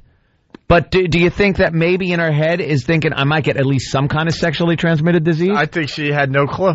She said she didn't use a condom because she didn't have to worry about getting pregnant. This 40-whatever-year-old woman doesn't know that pushing 50 doesn't know that condoms are also used to help against sexually transmitted diseases. A few of the guys around the neighborhood thought she knew him well. Maybe saw him at church or the supermarket. Blah blah blah. There is not one person that doesn't know. Stop it. Maybe one person. The screaming woman behind the car. She doesn't know. Gonorrhea? Syphilis. I'm saying there's other diseases like if it wasn't AIDS, she could have still. Well, that's the next clip. I blame the Viagra. What? Wait to hear this stat. No. Wait to hear this one. I gave no thought to STDs. It was a routine blood test that revealed she had HIV. She was shocked, but soon learned she's far from alone. It's increasing at a faster rate among older people than younger people, especially women. In 2005, the CDC estimates that people in their 40s were contracting HIV at twice the rate of people in their 20s. What's more, those who are 40 plus are facing other diseases as well. Since the late 90s, the incidence of acute hepatitis B has increased dramatically among those age 40 and older, much more so than what you see with 20 and 30-year-olds. Because they never wear bags at that age. They never. No, because for them growing up, occasionally you get the clap. You know what I mean? It's like we've kind of, I mean, I need a shot, Doc. I've got the clap. Which was bad. But it's like with AIDS awareness, like the whole thing, like all through high school, it's like AIDS. It's like, all right, I can't, I gotta wear something. Or girls make you. Or you switch to other ways of feeling good as opposed to, where you're really gonna get something. So I think that's why a lot of younger people don't get it, just because a lot of girls won't let you. Is that it? Yeah, I mean, please. If I was left to my own devices and no one ever told me I had to wear protection, I would have been dead years ago. Yeah. Years ago, the way I acted. But women make you. It is very difficult for a guy to initiate the protection portion of a sexual encounter. It's one of those things, and as a guy, you know it. Mm-hmm. You know it. It's one of those things where you get very caught up in the moment, and you just go, you know something? Throw caution to the wind. And you would have to have the girl speak up and say, hey, I'm not doing this without some kind of protection. Then you got to play it off like you were just like if she's like, "What are you doing?" You're like you aren't trying to without. No, I'm just measuring distance. Oh no, lining things up. Just making sure everything works for next time when I do have protection. We got an expert on the line, Stalker Patty. Stalker Patty. What does she know? Patty. Good morning. Wait. Hi. Stalker Patty. Yep, Patty. Yep, Patty. I'm not an expert, but last statistic I heard... Wait. She lose her accent? Travis. Different Patty. What? I couldn't hear you. No, see, what makes this very interesting, we have a Stalker Patty that's like, one of our people, and she's a 52-year-old virgin. We thought she was calling in as an expert on this topic, but it's another Stalker Patty? Oh, it's not Stalker Patty. No, not her. She almost sounds like her a little. Well, that's what Travis I could see. Yeah, what happened? What happened? It sounds like what happened, our little Travis? It sounds like her, and she said Patty, and I said Stalker Patty, and she goes, yeah. Oh, sorry for the mix-up. Sorry for the mix-up. There is a little. I can't totally punch Travis in the face over this one. I can't kick him in the groin. How about your fridge? Could you hit that? Yeah, punch the fridge. Don't open a window. We're kind of disappointed because Stalker Patty calling in as an expert on this would be just terrific radio. Yeah, of course it would. But instead we got Patty. All right, what do you know, Just Patty? Just that I heard that the people that are getting AIDS now are the population between 40 and 60 because they are stupid. That sound like Patty. What do you mean they're stupid? And how do you know this? I don't know. Oprah told you? What happened? I had read somewhere. Yeah, I read it too. Here's a little stat. Here's a little thing that they pull those stat things on you. They say the fastest growing population of people contracting AIDS are the elderly. Yeah. Now, if you have 10 old people with AIDS last year, and this year you have 20, that's 100%. That's why stats stink. Increase. So, of course, as percents go, you would say that's the fastest growing. And it sounds amazing when you go, they've had a 100% increase in AIDS amongst those people that age. If you have people in their 30s and 1 million of them had AIDS last year, and like 1.5 million have AIDS this year, then you'd say a 50% increase, and it's still 500,000 more. Can you slow down, Professor Anthony? I'm just hoping I get my percents right. And when do we get the pop quiz? At the end of the show, there will be a quiz. Don't go away. Hey. Very good. I think that woman was not alone. A lot of people at that age, they can't get it. Do you know from personal experience or something?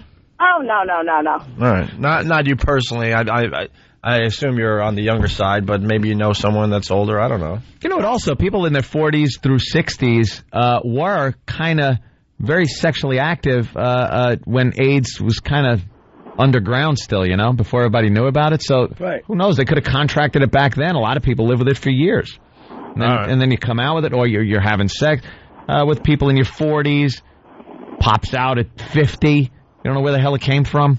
Well, let's go to the real stalker, Patty. Thank you, Patty. All right. I'm talking like I know what I'm talking about. The older What do I know? people do get it at twice the rate.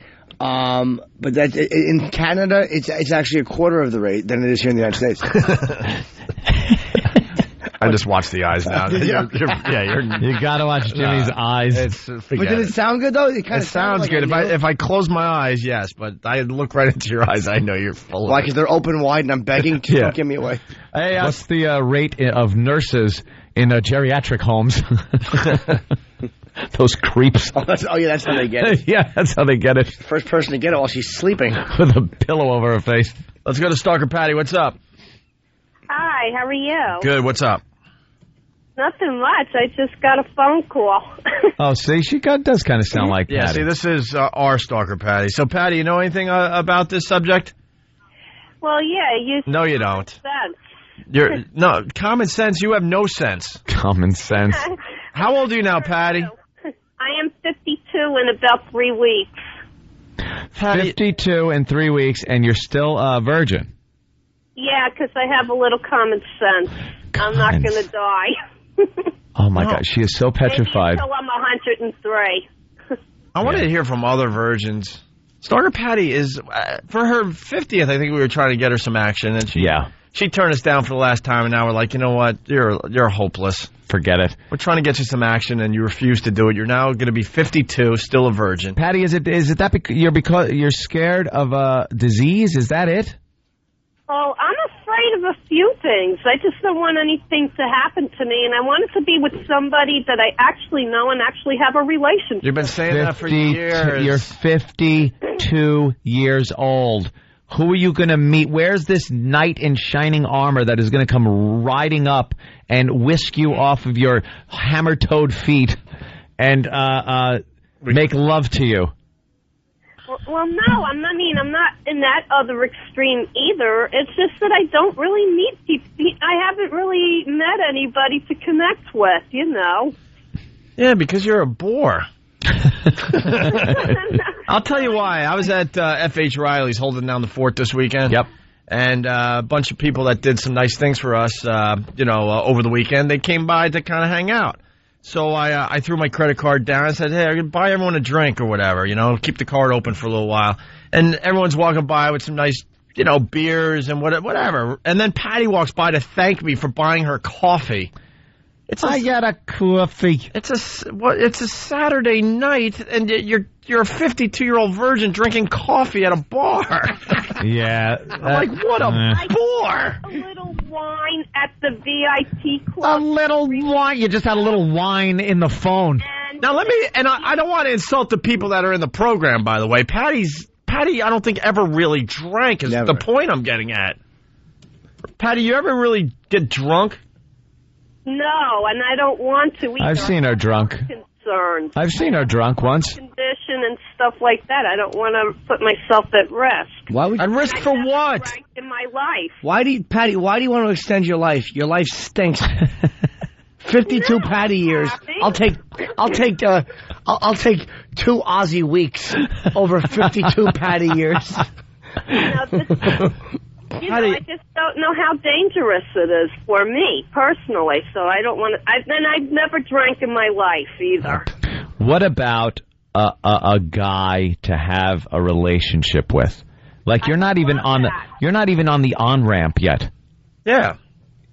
I would love it. It would be nice. All right, what are you doing to try to find this guy? Are you you're not dating, obviously, but are you? I don't know, going somewhere where you might run into a fine gentleman?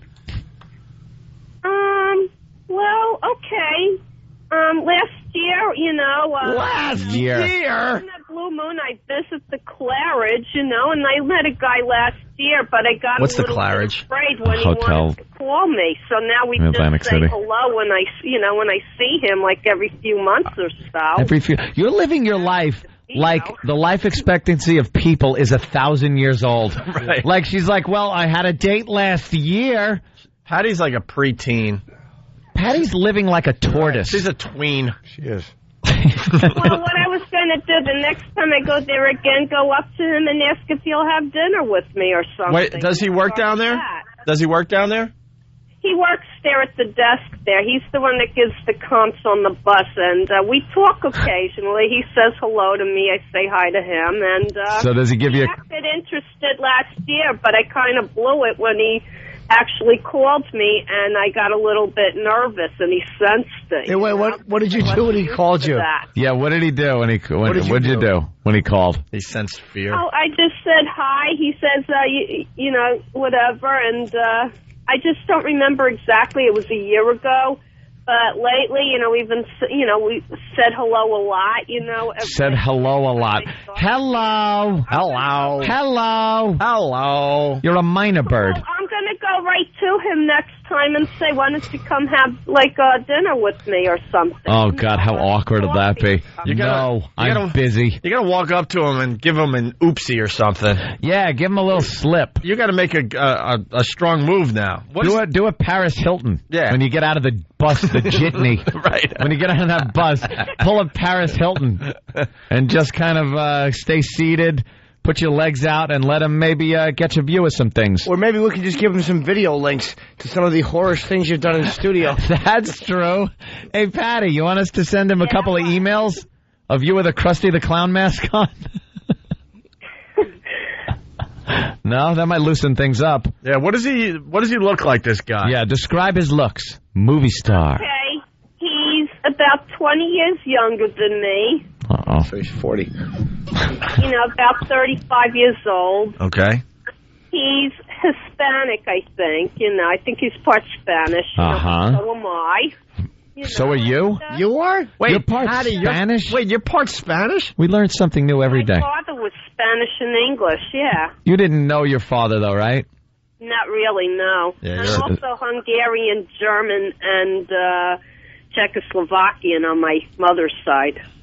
Wow. She is quite the mutt. Yeah. All right, so he's Spanish. What else? That's it. So he's Spanish. So is he suave? You know, but anyway, I'll just try again. She's not answering. Okay, you know. She just laughed. Patty. Is he like a suave Spanish guy? A suave guy? Yeah, he's very nice. Is he classy? Does he dress nicely? Is he behind the desk like in a nice suit? Does he wear a good cologne? Well, he has to get dressed for his job, yeah. Yeah, so you're kind of impressed by his appearance. Yeah, he's very nice. Very nice. What does he weigh? Let's say. What does he weigh? Yeah. He's medium build. He's built like Steve from Bayshore, I'd say, closest to that. Oh, Steve from Bayshore, loving this right about now. Yeah, Steve, she likes your build. I believe Stalker Patty might have a little thing for Steve from Bayshore. Steve from Bayshore. Bringing up that name like that. Does he have big sideburns? Somebody I know, that's all. Does he have an affinity for 1940s Germany? No. Oh, okay.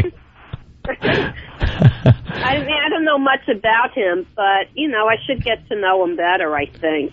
Yeah. And what do you talk at all? What interest does he have? Does he look like a movie star? What? No, he hasn't said very much beyond, like, hello, how are you, going to the bus? Good. Yeah, I'm going to the bus, you know, whatever. How do you know he Even though I don't go for a couple months at a time, he still recognizes me when I get off the bus. Patty, that's not necessarily a good thing. People recognized the Elephant Man when he got off the bus, too. Yeah. How do you know he really likes you? There had to be something. Yeah, maybe he does. You know, he does. I'm the only one he talks to, really, when I get off the bus. But you don't have much in common with a bunch of older ladies either, or, you know, whatever. I'm usually sometimes the youngest person on the bus. Wow. Except for what is it, a hearse?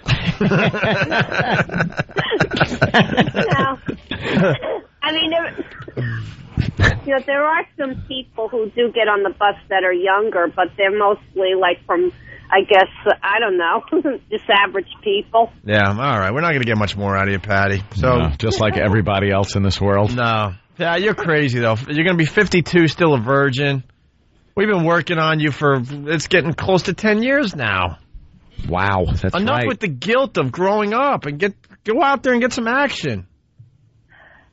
Well, I will. I'll start with this guy, get to know him better. What do you mean by, and what do you mean by I'll get some action from this guy? What does that mean? Because people are like, what? They're like, their eyes are wide open out there now? No. She pretty much means maybe they'll go get a cup of coffee together. A cup of coffee. That's action for Patty. Hands, Hold hands. Oh. Walk down the boardwalk. Patty will wear that oldie 1920s bathing suit that the women wore back then with the little frilly skirts. I went down in the pantaloons. I have a one-piece bathing suit, and it's very colorful. You walk the boardwalk with them, hand in hand. What color is it? Brown and yellow? No. So he can win you some prizes on the boardwalk. You know the game where you take the baseball and have to throw it at Patty's head? Ah, come on, doll. It's a night out on the boardwalk with Patty. I think I might get a little something. Oh, no, we're just gonna hold hands. Come on, doll. It's me and you. I'll win your Cupid doll. No, I can't accept your Cupid doll. I might have to do some sexual favors. Come on, sweetie. Let's go back to the Claridge. Just me and you. The Claridge. The Claridge. Even sounds old. Hubba hubba. Sounds old time. What does that mean? If it's sex, get away from me. Yeah. I don't do hubba hubba. It tastes funny. Hey, Patty. What is it gonna take for you to get some real action from a guy? Someone that I know very, very well, that I have an attraction to. Would you have sex out of wedlock? See, I would have to get a little bit beyond that because I was raised in such a restricting environment that Oh my God! All right, so sex out of marriage is out of the question. So how far would you go? I guess I don't know, far enough that I wouldn't be risking making a baby if I was younger. Making a baby. All right, so talk like a 52-year-old. All right. I know, really. So you wouldn't do the making baby thing Making a baby. Unless you were married, right? Right, but Would you do what else? What would you allow? I want to know what goes on in a strict Catholic upbringing's head. Well, you would allow hand holding? Would you allow? How can we say it? Cheek kissing, a cheek kiss. Yeah. Would you do any deep mouth kissing? Ah. Well, if I was that attracted to the person, like anyone else, I guess. I stole a kiss from Patty on the steel pier watching the diving horse. I found my bathing suit, by the way. I'm holding it up in front of the camera. I don't know if you could see it. There's your bathing suit. Let me take a little look at Patty's stupid bathing suit. Keep holding it there, you dolt. It has kind of a tie-dye look to it, it looks like. I don't know. Patty, so, I mean, how far would you go with a guy without getting married? You know, far enough, I guess, to show that I... Toledo. I'm not going to get down and nasty or anything, and I'm go for kinkiness. You know what I mean? All right, we didn't even ask that. Of course, I'm not nasty. Call me Miss Patty. Patty, would you? I don't know how to say this stuff. Would you? Would you take care of him in any way? Oh, I try to make him happy. Well, put it this way: would your date ever get to the point where he would leave satisfied in every single way? Yes. Oh, really? Interesting. Yeah, if I was that attractive. Attractive to him. Right. Attracted. All right. Let's go to Steve in Bayshore. Steve. Oh, good morning, Pierre. Hey, Steve. Steve, Patty, I don't know, seems to enjoy your body type. Yeah. That's what I heard. Well, I called in to announce my total retirement from the show and suicide. He's leaving and killing himself, Patty. Yeah, because she didn't just come up. Thanks for this, Patty. Hey, have a great day, guys. Wait, no, Steve, she didn't just come up with this, by the way. I think she's been taking a look at you. Yeah. I have no idea, but yeah, that's very nice. Thanks, Patty. I'm going to go slam my face into a door. I guess that's the guy's build resentment. Yeah, but I didn't know you liked my beauty shape. You know, Patty, to bring it up and then to have him pop into your head like that might be something. When you pop up videos on Pal Talk, is Steve from Bayshore's camera one of them that you pop up? No, only the people that I really, really know. That's or just the two studios. Because it's too dirty to have other people's videos. Live in reality. All right, All right, goodbye, guys. Goodbye. They're calling him Steve the Body Bayshore. All right. All right, Patty. So, once again, getting nowhere with you. Yep, more years just tick-tock ticking by, and you're still a virgin. Yeah, you're missing a lot of fun out there, Patty. I might surprise you one of these days. Maybe I'll meet somebody this weekend. I intend to go hang out at the Showboat this time. Oh. Are you staying there, Patty? My card from Claridge connects with the Showboat because they're both owned by the same people. Right. Oh, really? So her what? Her card? Her card from the Claridge. Yeah, my card from the Claridge is good at the Showboat. What does the card from the Claridge get you? A free buffet, half a buffet, what? What do you get? Free soft drink? I could eat for free. I could have all the coffee I want for free. I could go to shows for free. Do you know how to play Texas Hold It? Yeah, of course she does. I knew how to play cards. I don't know right. how to. Oh, I thought it was her saying "hold it." Yeah, but no, either way, yeah, it works the other way too. We want you to play Texas Hold It, Patty.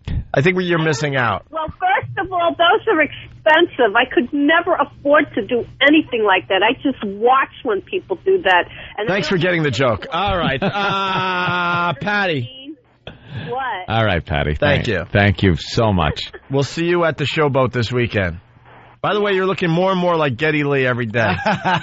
You got to do something with that hair. It's getting a little too long, and you need to shape it up and get it a little fluffy. A little conditioner in there. Something's going on. You're looking like Geddy Lee more than ever. No, I just woke up. This is what I'm... No, I'm talking about F.H. Riley's over the weekend. All right, Patty, thanks. All right, bye-bye. Bye-bye. All right, here's the last clip. Experts say 40 to 50-year-olds need sex edge refresher course. Healthcare experts blame it on the proliferation of sexual enhancement drugs and online matchmaking services and insist boomers need a refresher course in sex ed. There's no reason one has to become infected with it or any STD. I got to tell you, I'm with you guys. I mean, I thought this lady was a lot older. She's pushing 50. That's it. She should know better. Who isn't educated? Or something, or 65. It's a little different. You know, I'm sorry, but whenever they talk about AIDS and education, sexual education like that, like who isn't educated?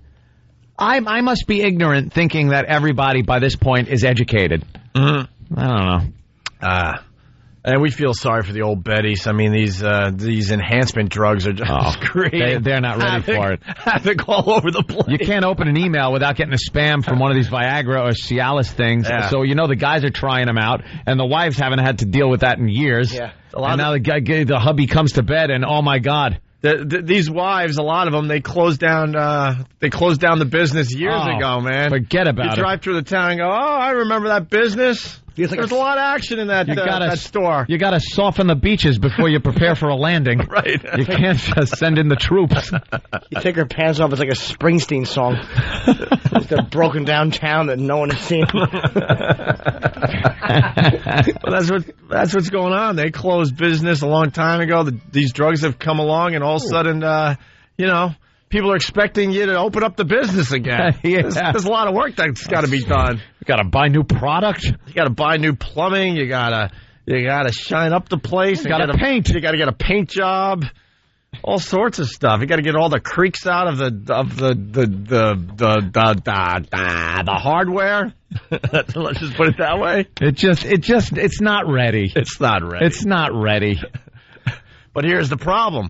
There's a brand new Starbucks on the corner that just opened. So they're ready for business. Oh, they're certainly ready. They're ready for business, all right. And then you have no choice. You're like, I got to open up my business again. Yep. They don't want it, though. They're done. Their business is over. I imagine how many older women are just cursing the drug companies for coming up with these drugs. Do you think the wives are annoyed and don't want it anymore? So, like little kids, they try to go to bed like before supper and just pretend they're sleeping. So when he crawls into bed like a kickstand, they're like, just stop already. I'd imagine, maybe we could hear, I don't know how many older women are listening to us today. Maybe they are. Give us a call after the break and, let us know what's going on. Because I know a lot of you just closed your business a long time ago and you don't want to reopen. Shut that door. You have no choice. Retired. Because there's shiny, brand new businesses all around you. It's the Opie and Anthony Show. It's the Opie and Anthony Show. The virus is spreading. Get infected. Opie and Anthony!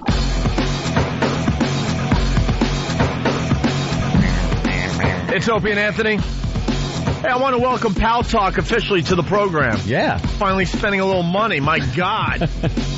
My God. Do you know, it's about time. I still pay for my own membership. Do you really? After all this, every time I log on now, I get this little bing, 2 weeks and your membership expires. And I'm like, I got to re-sign up. But, I don't even mind because it's such a cool, thing. Sometimes, you get bored with just the internet because you just kind of, trolling around. You do the same thing. I spend, and especially the past couple of days, more time in front of a goddamn computer just tooling around the same sites over and over again to see if anything's developing. And then occasionally you just go, something, I'm just going to pop on Pal Talk, see who's hanging out, see what's up. And you find your little community.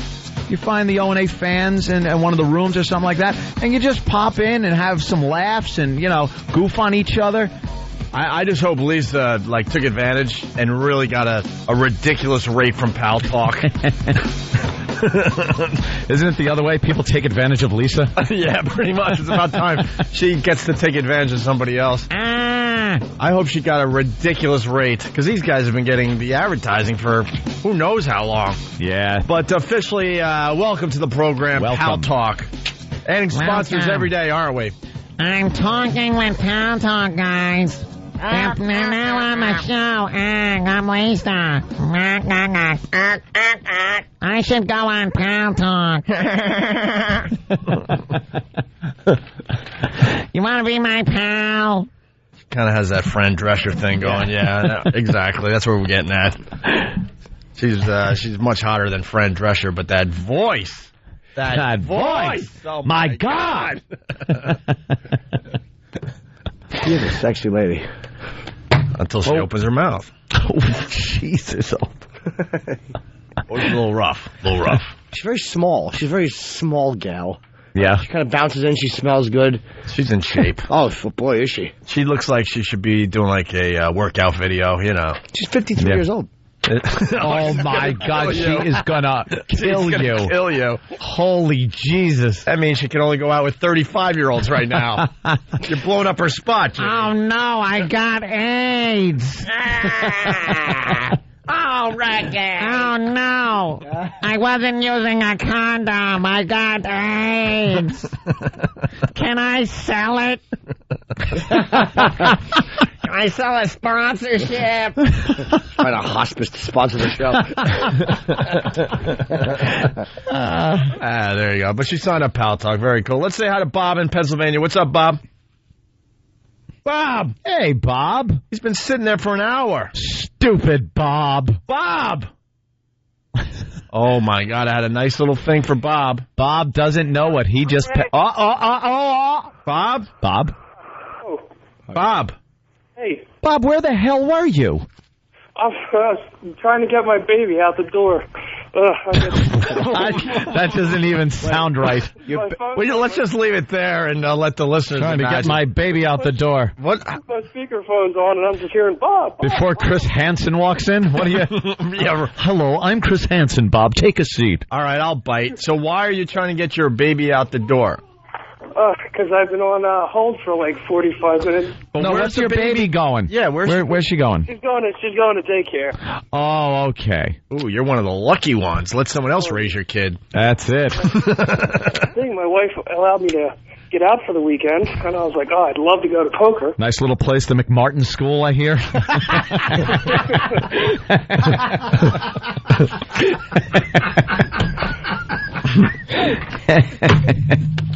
It's been a while since their names made an appearance. Why not?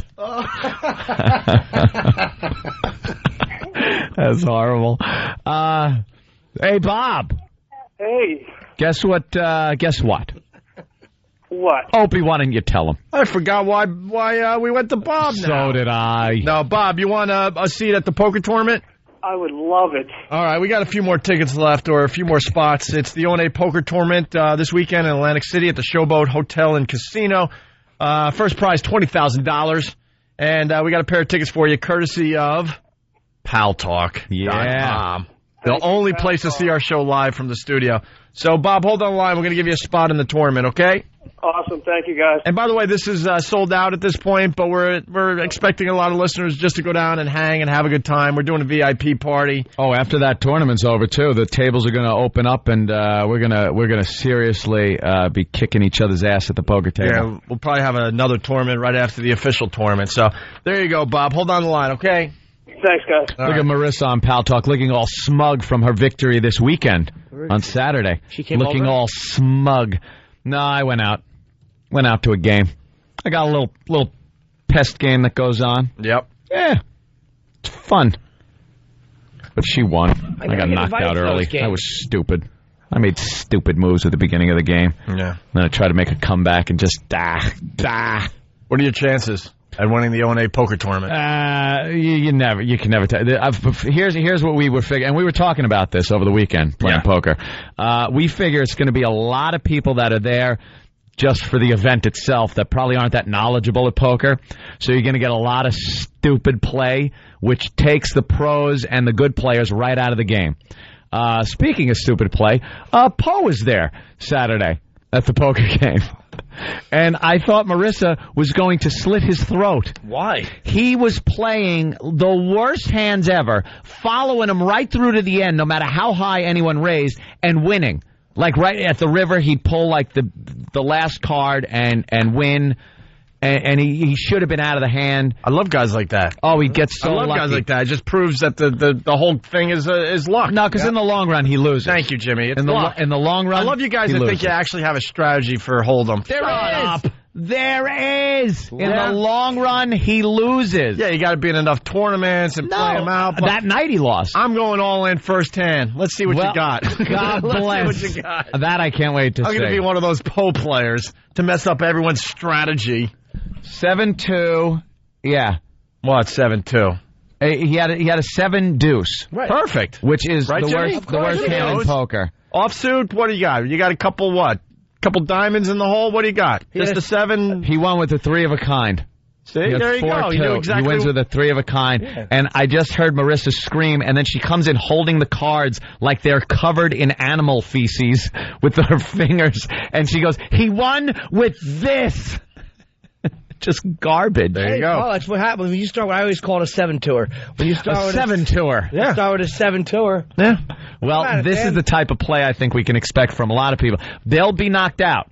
They will be knocked out. Nah, but a newbie's going to win. Nah, a poker newbie's going to win the whole thing this weekend. It doesn't work that way. It certainly does. They take people out. You have to just have a good poker face and just a good slide. They make people mad. Chips. They do take people out, but they end up being eliminated before the end. Believe me, you don't get one of these bad players that last very long. You playing Ope? I have to. So I'm going all in first hand. Ope first hand is all in no matter what he has. Blind. Don't even look at your cards. And then when all the cards are out, just flip yours over. All right. That's what I'm doing. And see what you have. And then I'll just be a cheerleader. It is all luck, basically. You're right. Yeah, poker, Hold'em especially. Well, you got to make a funny face at the other guy. Brr, I got better cards. You have to make a funny face. It's called a poker face. Exactly. Oh. And it's not letting anybody onto what you have based on what you do. You keep reading your Hold'em books. I'm not. This is through experience. Yeah, whatever. It's all luck. It is not all luck. How did I make it to the final table and win on the cruise ship? I won first. I won second. Because you were I won playing second with a bunch and of third. old people. They didn't even know it. They no. They thought they were playing Pinochle. They all knew. They all knew how to play. I was in the money every single time. Look, this weekend, I'm all in, first hand. And then I'm going where the real action is, card counting. At the blackjack table. Easy. Card counting. QT. And looking for the dealer that doesn't know how to hide the last card in the deck. Oh, somebody told me that, someone told me this, and I thought it was crap because I've seen people, you played 3-card poker before. Yeah. When the dealer takes their cards and puts them in front of them, if you sit to the dealer's left, sometimes you could see that bottom card. Yeah. Depending on the dealer. Sometimes they cover it up with a yellow card first. Yes. And that's but I came across a dealer at some casino where I could see that bottom card, and that's 33% of their cards that you're now seeing. Yeah. So if that's a crappy card that isn't a queen qualifier or whatever they need, you have a better chance and you are more willing to play the hand that you have. Absolutely was doing that. Yeah. Couldn't believe it. I would have told him that's cheating. Shut up. I'm not even saying what casino it was. I'm not even saying what state it was. By the way, and don't even worry about it, the back rooms are easy. Nowadays. Yeah, the back rooms not the mob anymore. They're easy. It's not the fun days where they drop a bowling ball from 5 feet onto your hand. Would they? Oh, sure. Oh, yeah, the stories are legendary, what they used to do in the back room. Now it's just a couple bruises and you can move on. Back to card counting. Card counting. You know, at the casinos, they don't even worry about card counting in general because most people don't know how to do it right. And no, they lose money anyway. And so they're betting more money thinking they have the knowledge and they don't. And that's the one thing the casinos will not tell you. That's why they're not cracking down completely on card counting. No, there's probably 5 people in total that have been banned from all the casinos for card counting. But then there's dopes like me. You read one book and you think you're an expert, so now you're just betting way more than you ever would. I could do that. 1.2, minus 1, minus 2. Where was it? Dealer, could you stop? I was at minus 3. Right. That's why. Casinos, it's the best thing that ever happened to the casinos. People actually, putting out tapes and books how to beat blackjack. They just know a bunch of dummies are going to go in with too much confidence because they think they have the knowledge, and they don't. I actually have a notebook, and I'll jot down. I'll be like, what was that, a 2? And I put checks. I put little checks by my... You know what I like to do? I like to put them on the cards. Yeah, I play... Take a Sharpie, yeah. Oh, man, that was you take a Sharpie and write on the backs of the cards, A... J, K, 9, 8. Oh, that was your joke? Yeah, and I didn't get a lot of doozies in today. I was hoping that was going to be my big Okay, hold on. Master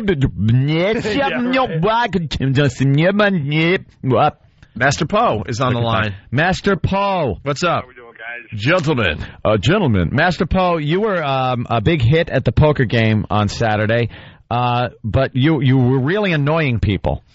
Uh-huh. Did you notice that some of the hands you played may have gotten some people annoyed? Yeah, they didn't like when I played the 2-7. Yeah, it's also known as the worst hand in poker. And it's okay if if you want to try it, maybe see what comes out or something like that.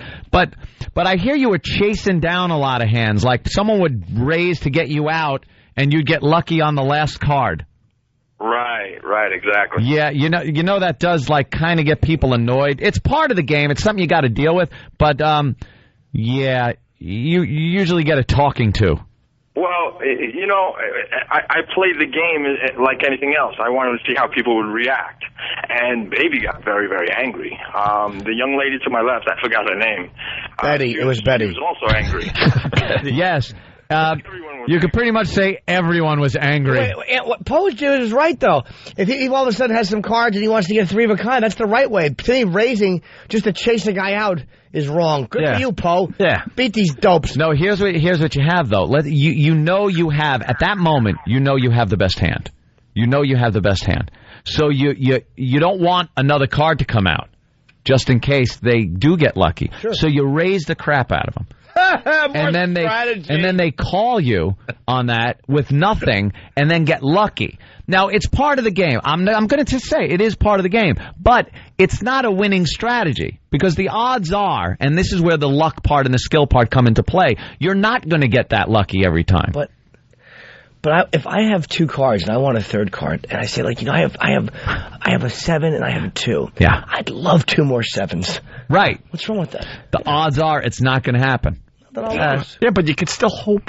Yeah. You could still all plays with hope. I got a little hope in my heart. All right. Well, you might win a few hands. You might even win a couple of games. But in the long run, that ain't a good My strategy. style's called willy-nilly. Willy-nilly. Yes. I read the book by Willy Nilly. Did you ever read the poker book? It was, a strategy called willy-nilly. No logic. Hey, let's get this in before we get out of here. Chicago Board of Ed sued for teacher allegedly showing Brokeback Mountain in class. Now, I thought maybe this was high school students or something like that. Apparently, they were 12-year-olds. So what, 5th, 6th grade? Yeah. Depending on what neighborhood you live in? Yeah, that's a little rough. Brokeback Mountain is an R-rated movie. I remember as a kid, they used to bring in some movies for us to watch. Well, this is classic substitute teacher behavior. You get the substitute teacher and you see the film projector. Well, now we're going back. A film projector sitting there in the middle of the back, and you're like, yes, movie time. I wish I knew how to quit you. And the kids' faces are just like, oh, my God. They're all making that butthead face. Their mouths are just open. No sound. What the hell is this? But 12 years old. I remember in school, though, when we used to watch a movie, they'd like wheel. It was such a big procedure. They'd wheel in equipment. And it was the tech guy or whatever. Right? Yeah, the AV geek. That's right, the AV geek. The AV geek. But some films, we'd have to get permission slips from our parents. We'd have to go home and say, we're going to be watching this movie, and am I allowed? And some parents would say no, and they'd, take them out of the room. But for a 12-year-old to watch an R-rated movie, that is a little odd. Those substitute teachers. But this is what gets me. The lawsuit now. Little Jessica Turner, 12, suffered psychological distress after viewing the movie in her 8th grade class. The film, of course, won 3 Oscars, depicts 2 cowboys who conceal their homosexual affair. I still haven't seen that movie. Me neither. It's a good movie. I know, you told me it was. It is a good movie. Me and you want to watch it together. Have the girls go out to dinner. Let the girls go out. Me and you will sit down, throw an Afghan on, and watch it. I know what you're I could just see at the end Jimmy punching his refrigerator and yelling at Opie to not open the window. I know. I love that one. Close that window. Close it. Wish I knew how to make you let me open the window. Turner and her grandparents, Kenneth and Laverne Richardson, are seeking around $500,000 in damages. $500,000 because she saw Brokeback Mountain. Now, there aren't any explicit sex scenes in there. There's explicit implied sex in the tent. We all know about the part of the movie. I really don't know much about it. Let me tell you, you'll be rewinding that one a few times. But I don't think $500,000. Everybody's so quick to say how damaged somebody was by something. Oh, they don't want their children exposed to this type of thing. Granddaughter was traumatized, as they're saying, by the movie and had to undergo psychological treatment and counseling. Huh? In 2005, Richardson complained to school administrators about reading material that he said included curse words. This was the last straw. He said, I feel a lawsuit was necessary because of the warning I had already given them on the literature that they were giving out to children to read. I told them it was against our faith. Miss Buford. Did you read this line? The substitute asked a student to shut the classroom door at the West Side School, saying, and I quote, what happens in Miss Buford's class stays in Miss Buford's class. And Miss Buford's class is like Vegas. She's a little twisted, huh? That is not good. Hey, they're a little young for Brokeback Mountain. Ms. 12 is a little young for Brokeback Mountain. It's an R-rated movie. They can't even get in without, their parents or guardian being with them. Yeah, so, that is a little... that's obviously a bad choice for movie. Off kilter. Hey, Jay in Indiana. Hey, you guys totally missed Ove's line about 12-year-olds, depending on what neighborhood they live in, if they're in the 6th grade or not. Oh, no. I didn't miss anything. We did not miss anything. Why don't we just go? I was only joking. So there you go, another Opie and Anthony show. Unscripted, live. unpredictable, trying to just make people laugh. That's all. Just showing up for work. The most dangerous job in America. That's it right now. The shock jock. Hey, guys, if you're not joining us over at XM Satellite Radio, have a great day. Jim Norton at Zany's in Nashville this weekend. All Thursday through Saturday. Yeah.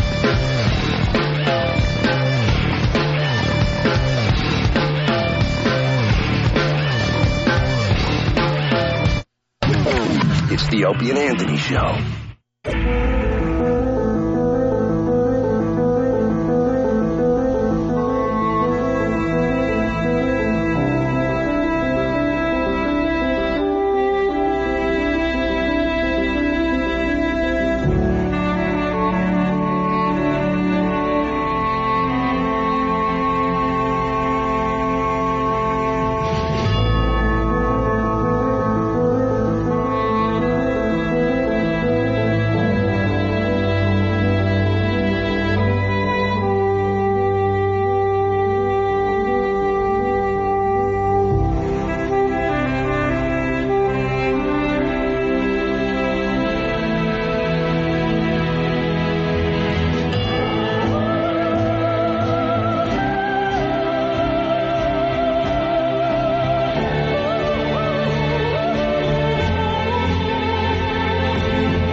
Nice having a casual stroll today. Yes. With no one in the way, if you know what I mean. That was nice, wasn't it? That was nice. I'll just say that was nice. I was going to say that's a good sign, but who knows? I'll just say that was nice. Just a lovely stroll with a few fans. You know what I realized? We were able to have fun. We were able to have a little bit of fun. A few laughs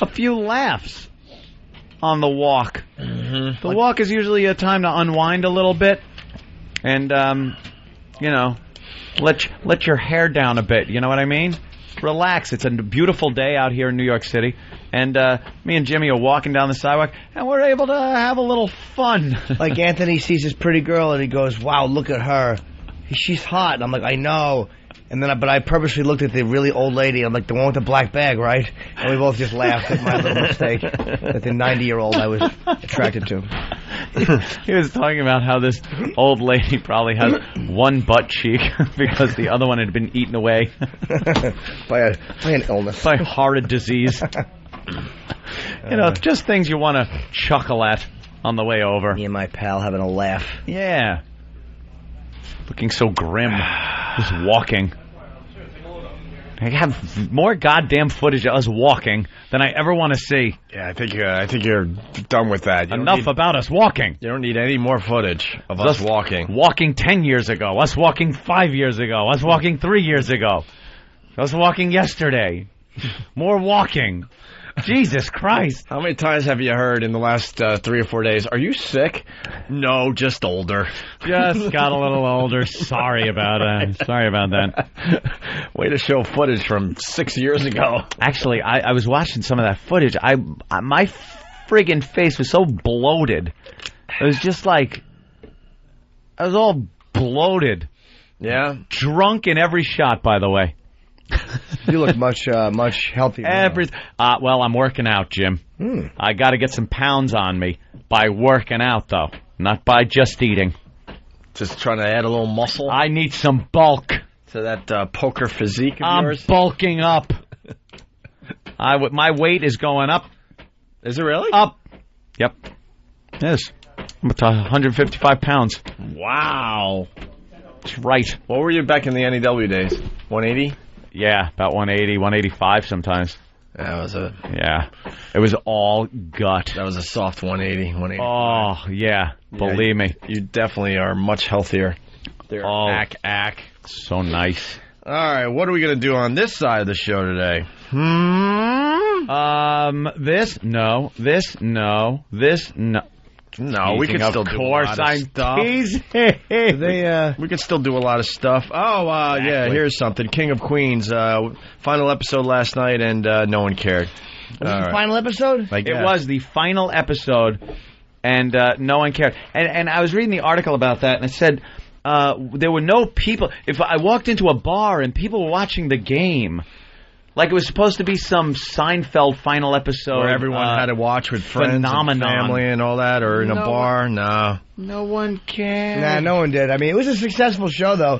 I auditioned for the pilot. Did you really? Yeah, I got a call back, too. Never remember a plane on that show. Oh, no, not that kind of pilot. I thought it was like a pilot that you flew up. Sorry. No. Whose part? Kevin James. No, it was just, I forget what part. One of his friends. Wanted a fat guy for that. One of his friends. No, I remember he was getting all his heat from that. A dope dealer? Yeah, a dope dealer who couldn't act. I had to save me for another fucking show for that one. So I could drive him to the ground. No talent, nothing. So they're talking about it like it should have been given this send-off like Mary Tyler Moore or Seinfeld or something. How many seasons did that go, by the way, Mary Tyler Moore? 1.5. Perhaps more than that, Ope. Couldn't tell you. 9, maybe? No, a lot of those old shows that you thought were on TV forever, that's just the reruns. 5 years or something like that. Some of these shows, you go, it was only on 2 seasons. Yeah. Or 3 seasons. That's true. Something's going on with TV. They said that viewership is drastically down in the ratings. Gee, I wonder what it could be. And I know. Well, what? It's everything else that people find entertaining. But they did a little research, and they said that it's because the offerings suck. Mm-hmm. And I'm like, no, I don't think that's it at all. I think it's because of DVR. 7 years. Huh? 7 years, Mary Tyler Moore. Huh? 7 years? I think it's because of DVR. I think it's because of, like you said, everything else. But yeah, no one's talking about King of Queens today. And another thing no one's talking about today is The Sopranos. That was a huge storyline on Sunday, and no one's talking about it. I think you had something in the paper, and like a local news station here in New York did a little something. But because of DVRs, no one's talking about it. That's what I'm saying. Like when we were growing up, and there was a big show on TV, the next day, because you only could see it that one time that it was being offered, you came into work, everyone knew what you're talking about. Everyone was talking about it. Now, how many times do you hear, like Jimmy did it to us yesterday? No, don't tell me what happened to The Sopranos. I haven't watched it yet. Yeah, I still haven't seen it. That's something that just didn't happen a mere 5 years ago. When The Sopranos first came out, and we would talk about it after each episode. Monday would come around and we would talk about it. Yeah, everyone had seen it. It wasn't one of those things where, some people had taped it, but you want to smack them over the head with their VHS cassette. It doesn't compare to the DVR. No, DVR now is over the world. So goddamn easy. But it's kind of a shame because I used to kind of like that experience. You go to work the next day and all of a sudden everyone saw the show and you would talk about it. There's no sharing of the shows anymore, the experience where you talk at once because you're right. People go, no, don't say it. I didn't say it. Right. And like, what the fuck? But also, I think The Sopranos, they just messed with us too many times. Yeah, they did. But are the ratings still down? They got to be up for this last one because it's the last season. It normally goes up. I don't think they're as up as they were hoping. They're not like when it first started, that's for sure. But I would think because they're the final episodes, they got to go up. I think there's been a drastic drop off. Yeah, definitely. How many are they down to? Three episodes left. That's it. How many are there this year? 9? I'm sorry. Yeah, 8 or 9, like yeah. Okay. Something like that. But, that I don't know. I find it entertaining. I like this season. I didn't like the first episode, but... There's so much garbage. It's all like you said yesterday about Ozzy's show, reality TV. Yeah. It's phony, awful. It's not like an Ozzy, like the Ozzy one, which was like really interesting and intriguing and funny and like... It's all shit. It's like one good product and then 50 copycats. Well, they got to reinvent reality programming, too, because what's going on there is everyone... At first, when reality shows hit, people were like... They didn't know what to expect. If you were on the show, if you're watching the show, you didn't know what to expect. It was a brand new thing, right? Yeah. Now you get on a reality show, you know you could be a big star for doing something stupid. So now you're doing stupid stuff that you wouldn't have really done naturally. You're just looking for that moment that's going to get you in the headlines and get you like you're the one they're all talking about. So it's not reality. But when reality shows first started, it just happened naturally. Yep. All of a sudden you had Puck being an asshole because he's an asshole. Now the guy has to come in playing the part of the asshole. Right. Because he knows that that's what they want. And the other thing that they did with reality shows, and this is too bad, they took away fighting. Yeah. If you fight on a reality show, you are kicked off that reality show. And that used to be a very interesting angle. Fist fight or argue? Fist fights. Okay. If you touch another reality star, you're off the show. Yeah, and it used to be, they actually used to do that. And when we used to watch reality shows, right, when there was a confrontation, wow, this could get into into an ugly area. Yeah, but now there was pushing. You see them just like an inch away from each other's face because they both signed the same contract that says, "Look, I touch this person, I'm off the show." Yeah. What was the MTV? When did the Real World start? Was it like mid '90s, early '90s? That was old. That was probably 90.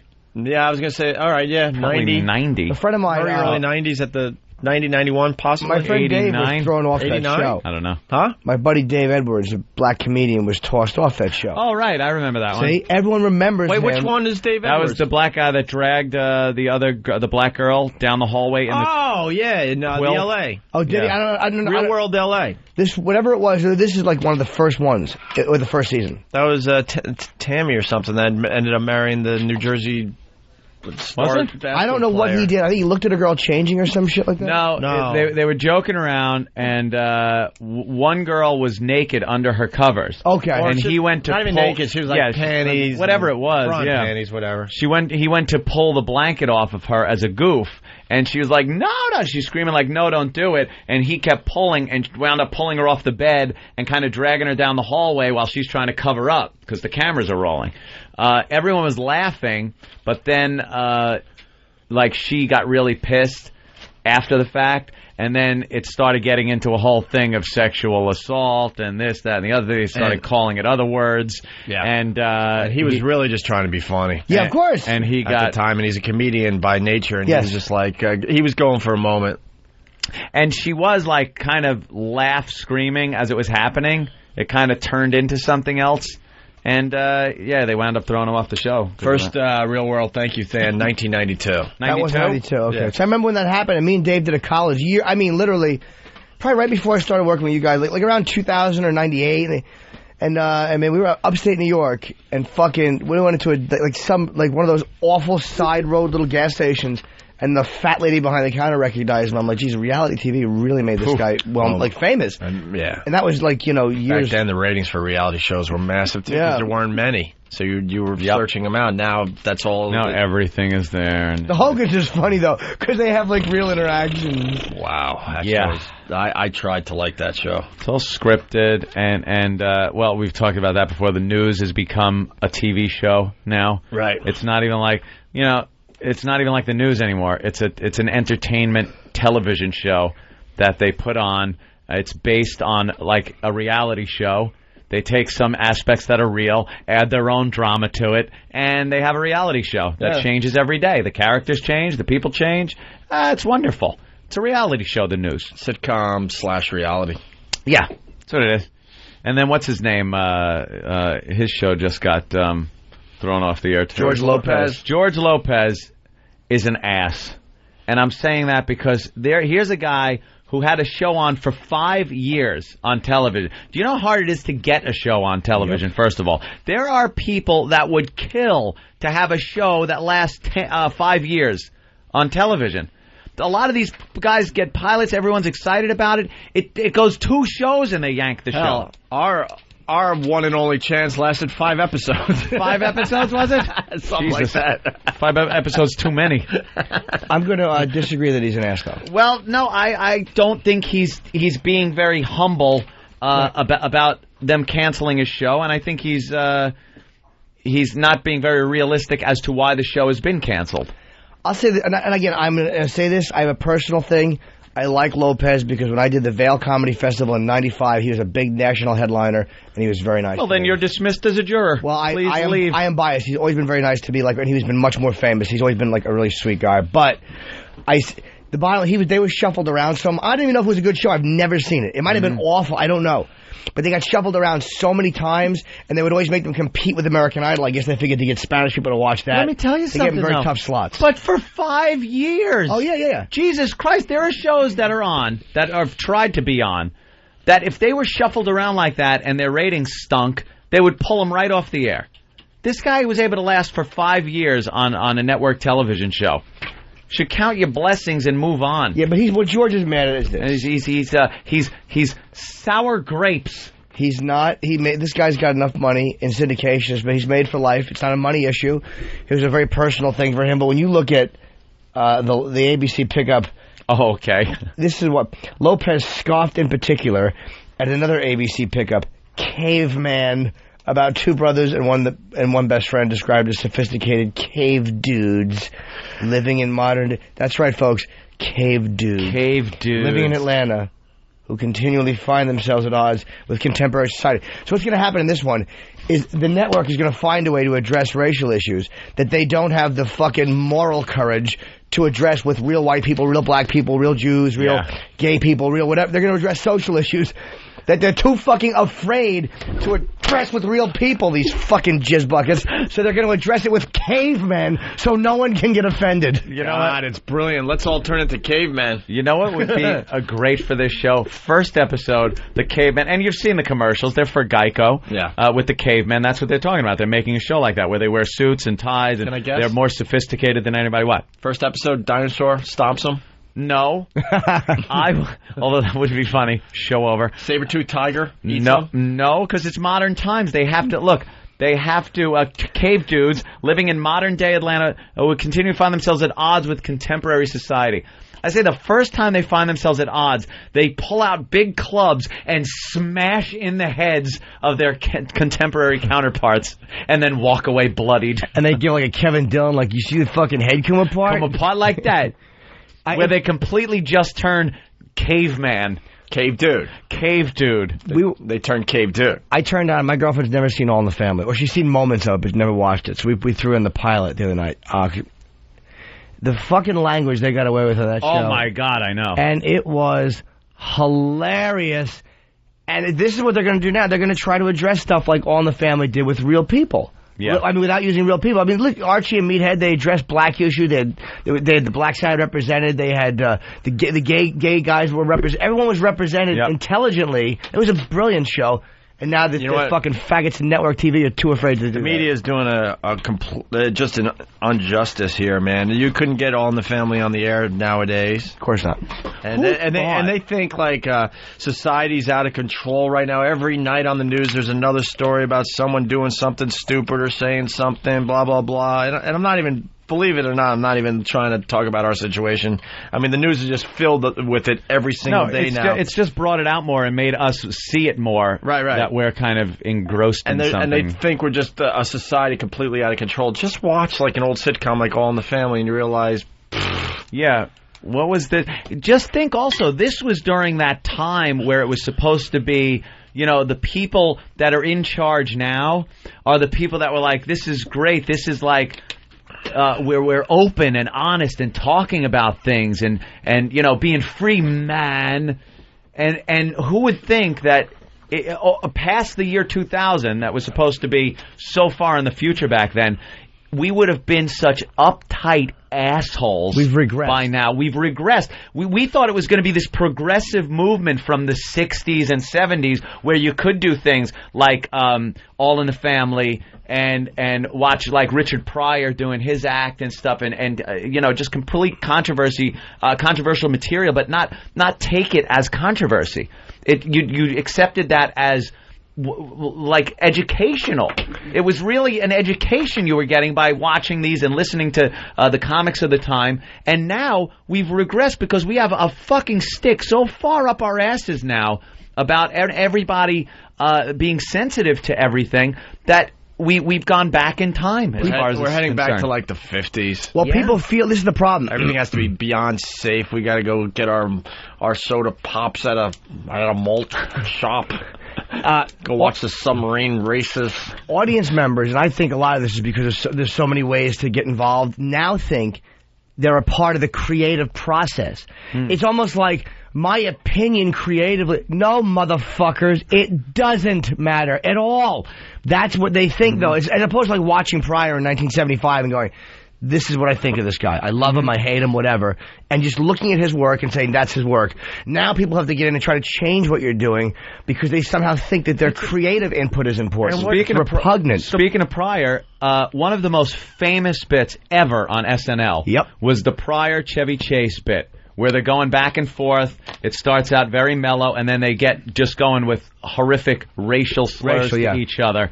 And that is a standout as a classic comedy bit that people remember. Could you, in any way, shape, or form, see that being done on network television? Well, even back then, HBO. Pryor had problems because he was doing his show, and the networks... They weren't letting, NBC wasn't letting him do what he wanted to do. He lasted 4 episodes, and there was a great sketch he did where, do you ever see the sketch of Pryor? He's in the corner, like he's talking, and in the corner, there's like a deaf person acting something out. It's him, totally naked, but with his like dick and stuff blacked out or browned out, so it looks like just skin. Yeah. And he's basically implying the network has cut off his balls. They've taken his genitals, and they wouldn't let him show it. Or there was some big thing, but he had so many problems with the networks back then doing what he wanted to do. He yanked the show. Is that part of the box set or something? Yeah. You can see it. Look it up on YouTube. It might be on YouTube. Fan, please, for Ope. But there were. It was just that whole time. Did I say Unjustice? Yeah, I did. Yes, you did you? Yeah, missed that. Wonderful. There was this. we honestly back then, I think, and by we, I was a fucking kid, but I mean, I guess people, from what I've heard anyway, thought there would be this progression to more openness and freedom and freedom of speech and comedy and things like that. But it's gotten so repressive that it's made people scared. frightened. But where is it coming from? It's not coming from the majority. I don't know. No, it's not. When coming people from the media looking for, they're just trying to fill up their dumb time. Back in the day, you got news, couple times a day, 6 o'clock, 11 o'clock. I think that is the real problem. You had news that was maybe on an hour a day on just a few channels. That's all you got. You didn't have the internet, obviously, or anything else. You maybe picked up a newspaper. But now you got these 24-hour news channels. They got to fill up their time. Fill up your show. So they're just pretty much trying to create their own stories just to fill up their programming. Make stuff up as they go along. They do, though. I mean, we know they make up stuff as they go along. They absolutely add and subtract some of these things stories from stories. and I'm just talking general again, some of these stories they come up with on the 24-hour news channels, they leave out this, they leave out that. Know why? Because they could get a little more time from a little more mileage. A little more mileage from Makes that the story more interesting if you leave something out or pop something in. Some of these stories, if they just gave you all the facts right off the bat, one and done. Goodbye. Yeah. But you leave out an important fact here. You get a little vague over here. What does that do? Some legs. Piques a little more. Piques a little interest, and it has legs, and you can do a little more time on it. Oh, wow. It is infuriating that we've come to this. I'm sorry. Weird time. And this is the part that's not being said on TV. It's not the majority. It's just not. I'm sick of hearing people say people have spoken. The marketplace has decided. No.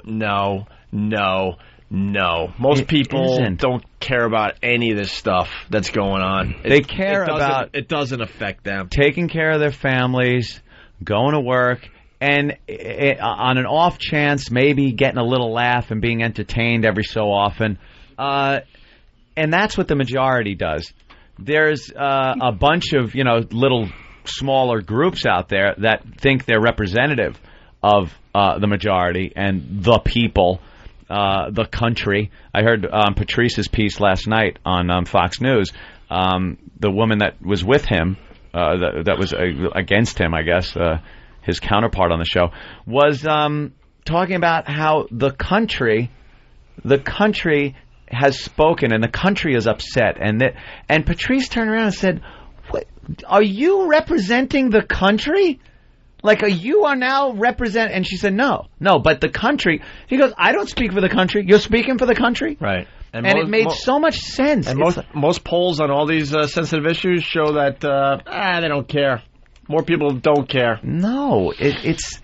But by the way, again, Patrice's appearance on Fox News Channel was just, from a comedic standpoint, beyond unbelievable. Right. And we can't. People are requesting that we play it here. We can't. Maybe someday we can, but right now we can't. But it's up on Whackbag, I believe, and on YouTube. I don't know if it's on YouTube. You got to do like the secret search until it's in general search. But I think it's on Whackbag somewhere if you want to go find it. Yeah. But anyway, just Patrice, great stuff. But we've got the news has reached this point where, like Ope said, just it has to fill time. So what are they going to do? Well, make stories. They entertain things that wouldn't have been entertained years ago. Cronkite or any of those guys. Yeah. They don't have the time. They only get, like I said, a half hour, an hour tops. There's important news that you need to know. And then there's filler material. It's all the filler. That gets thrown in, and the filler becomes important because it's part of the news, and they need to fill, so they get the details wrong or leave things out. I hate to think they do it on purpose, but I've been involved enough in the media to know that it is done. I think they do. That things are left out on purpose to make something sound a little better or worse. The best example of this is Anna Nicole Smith. Mm-hmm. Who gives a shit? Yeah, that the news channels did. The MSNBC especially. Rita Crosby was all over that case. One of the last things she did before they cut her off. When they had a helicopter, the clock coverage. When they showed a helicopter shot of Anna Nicole Smith's hearse being backed up to the mortuary, right, and her being wheeled out of the back of it, I'm watching, going, is this Anna Nicole or a president?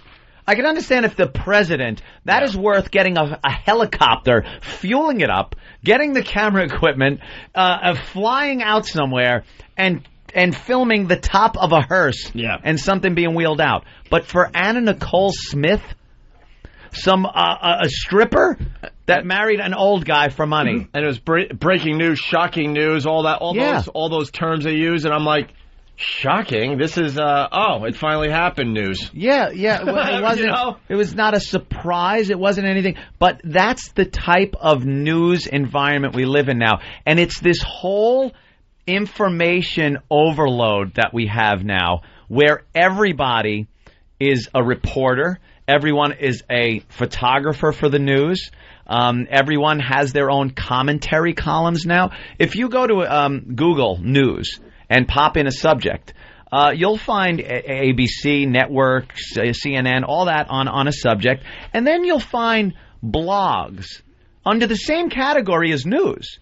And you click on it, and it looks like a news page. But the reality is, it's just some guy sitting in his basement typing his opinion on things. And then the actual news finds that and puts it on the news as news. Yeah.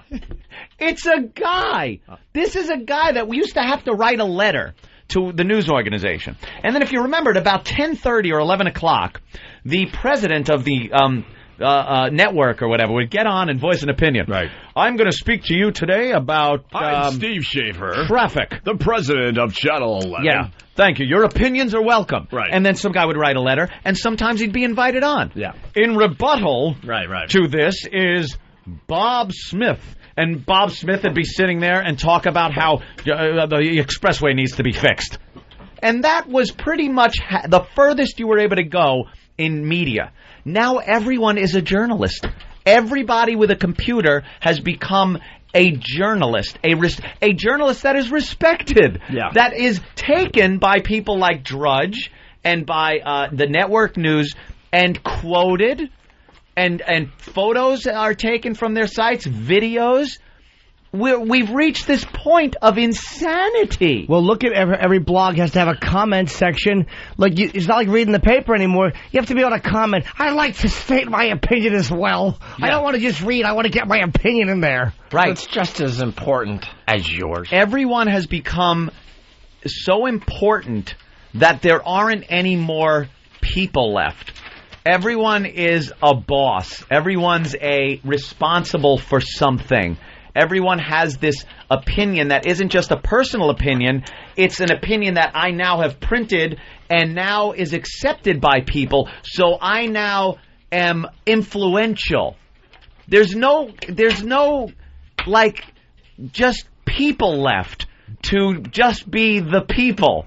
Everyone, remember when you used to pick sides for anything, a game of Cowboys and Indians, or you play Army or something like that? Everyone couldn't be the general or the lieutenant. You needed some soldiers. Well, it's a double-edged sword, though, don't you think? Because at least you're getting more opinions out there. But we're the important people with opinions. Fuck everyone else is what I'm saying. Attaboy, Ant. I'm teasing. Shut up. But I guess what you're saying, there should be some kind of filter system. But when we were growing up, there was only 3 news sources. I just want accountability. Wow, I personally would like a few more angles on this myself. Dude, and this is funny. Some people might find it funny coming out of me. Right. But I just want accountability. I want people to tell me where this info came from. Right. If the news reports that people are saying, and we saw this on one of those specials that you should see. What the hell was that called? Michael Moore's thing? No, it was on Fox. It was a documentary on Fox and what they do. Yeah. And one thing that stands out in our minds is the people are saying, and it now pokes me in my ear like an ice pick whenever it's used, because they'll say, people are saying, and then come out with this opinion, with no accountability as to where it came from, who said it, who are these people. Some have said, that's another one, some have said. When they're saying people are saying, they're saying we're saying. We're saying, or maybe a blog said it. But or they don't have the balls to say that because, It leaves them free to use anything from personal visual experience in this situation to third or fourth hand blogging of the situation. They can just say, some have said, people are saying, we're hearing. Like, it's this zero accountability that is being put out on the news that some people still, stupid people, think is the news. They don't think it's an entertainment show, which it is. Right. But when you hear people are saying, and please keep this in mind, really think about why aren't they telling me who? Right. Well, last night, America has spoken. America has spoken. Have they? People are saying? Some have said? Maybe America is worried about filling their gas tanks this summer. Highest gas prices ever. How about that? I think there's other things they're really talking about. That must be the war for oil. All right. High prices. Outfoxed. What happened? Outfoxed. Thank you, Ed K. in Boston. If you're into like media and how they manipulate and stuff, Outfoxed is the documentary for you. It is really interesting what they uncovered. I have a question. Maybe one of you guys knows. 'Cause I don't know the answer to this, and this guy's been bugging me for a year. What the fuck does Paul Wolfowitz do? He's the head of the World Bank. We all know that. He's a rich. Very powerful guy. He's a fuddy-duddy. He is a fuddy-duddy. Does he... Oh, wait. Not Phil Spector. Oh, they're calling Phil Spector a fuddy-duddy? Yeah. There's your newspaper. The headline is fuddy-duddy. What? And they want respect from us? Go F yourselves. What the fuck does Wolfowitz... Wasn't he in charge of Iraq? What was he doing? Can someone... Oh. I that really Wolfowitz. What? Than, if you would please. I've heard the name like Jimmy a million times. I couldn't even tell you what business he's Than will inform. He's the head of the World Bank. Yeah, that's all I got from Wikipedia so far. And he was born in 2005. He was also Deputy Secretary of Defense for President Bush. All right. Deputy Secretary of Defense. Where is the World Bank located? On the world, Queens. Jimmy. No, I don't know. Queen. I was buying that for a minute. Yeah, it's right next to an Astoria Federal. The World Bank, yeah. Where would you put your main branch? I'm sure it's here to annoy us like the UN. Wait, is that wrong that his defense guy is like the banking guy? I know they were all talking about that. I'm 5 years too late with this information. I'm just curious. What, are you saying, like maybe a conflict of interest? Yeah. Big banker is your fucking Secretary of Defense? Who cares about that stuff? Yes, conflict of interest. The group's headquarters are in Washington, D.C. Washington. But technically, the World Bank is part of the United Nations system. So, hey, great. Put everything Hey, another here. thing before break, we were talking about old TV shows and the honeymooners, one of these days, pow, to the moon, whatever the exact quote is. You couldn't do that on TV anymore. That's a domestic violence joke. Yeah, absolutely. The honeymooners, which are classic. But people I think you adore them. Can you get away with it if you do it in character as Jackie Gleason? Well, again, Jackie Gleason always had that great the writers and stuff, so he was able to make it look like she always got the better of him, which she did. In the end, mentally, she would just pull him apart. He would never lay a hand on her. No. His character itself, he was the type of guy that would never lay a hand on her. Yeah, but you couldn't even suggest these days that. And he's an endearing, classic character that is beloved by America. Every holiday there is a honeymooners marathon, and we laugh and laugh at this threat of domestic violence that he makes on his wife on a episode after episode basis. But you couldn't even do that under that context. And it is context. One of these days, you are going to get yours. Yeah. And he puts his fist up. Yeah. Good. And watching that, a clown, you're going to look like Emmett Kelly with that red nose. He's going to belt her in the nose. And watching that growing up, it was very innocent. Mm-hmm. It really was. But you can't even suggest that at a pitch meeting. They would fire you as a comedy So we writer. got this guy, right? And he's this big, fat husband. And then this thin... he's much bigger than his pretty wife. Sure. They make the number 10. They live in a shithole, right? And he's going to, come home, and he's pissed at work, and she's going to say things to him, and he's going to threaten to punch her in the face and hit her so hard that she's going to fly to the moon. Hello? Why are you all leaving the pitch meeting? This is great stuff. They call security and escort you to the front door. And it's called Lucky Louie. Yeah. No. Yeah, well. I'm teasing, of course. It was an homage. Yes. I liked the whole set and everything. Was no couch. Completely that. Oh, Yes, Cave no Dudes couch. could do it, though. Cave Dudes. Thank you, Jason. I cannot wait for Cave Dudes. He's gonna go, I'm gonna hit you with this club. Yeah. That's right. And then there'll be no outrage. To the magic light in the sky. To the magic light in the sky. Because he doesn't know what a moon is. Yeah. He'll know what that is. Excuse me, that's a car wreck. Cave Dudes are taking a page out of cartoons. So you could get away with murder if you're a cartoon, and now you can get away with murder if you're a cave dude. Cavemen. Or caveman is called. Yeah, but who cares? Cave dudes. Funny is all you need to know, Jim. Funny. Cave dudes. So I'm telling you, I've been saying for a while, we got to turn ourselves into cartoon characters, or maybe now we're cave dudes. How does it start? What's the opening scene of the Caveman show? Is it one of them in front of a mirror tying his tie? It's got to be doing something civilized. So we'll be like, look, a caveman's putting on a tie. Honey, get in here. You don't want to miss this. Drop what you're doing and get in here. It's hilarious. Put on your laughing hat. Cave Dude's putting on a tie. Look at him tying his bright white tennis shoes like a person. But yet he won't shave. He's smarter than the regular people, and a lot classier. But he's a caveman, covered in hair. Think they'll live in a real apartment or a cave? Will they live in a cave? No, it's got to be a real apartment. Everything. But would it be a cave with like windows in it, like the Fred Flintstone's house? It's the live action Flintstones. It's a caveman. It's brilliant.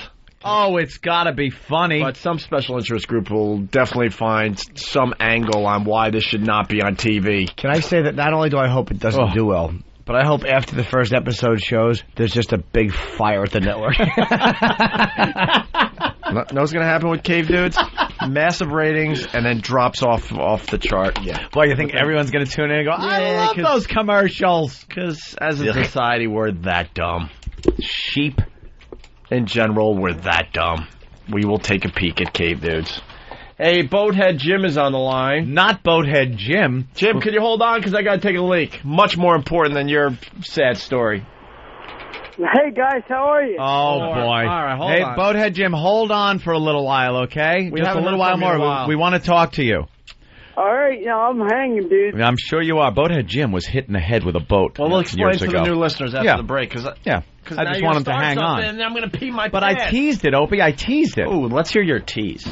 We'll talk with Boathead Jim in a little while. A few years ago, Boathead Jim was hit in the head with a boat. We'll tell you about it after these words. No. Yes. Hey, this is Joe Perry. Hey, everybody, this is Travis Tritt. Brian Regan. Charlie Murphy. Hey, this is Christopher Knight. This is Ozzy Osbourne. Hey, this is Adrienne Curry's tits. This is Larry the Cable Guy. You're listening to Opie and Anthony. You're not, you're a communist. The hilarious.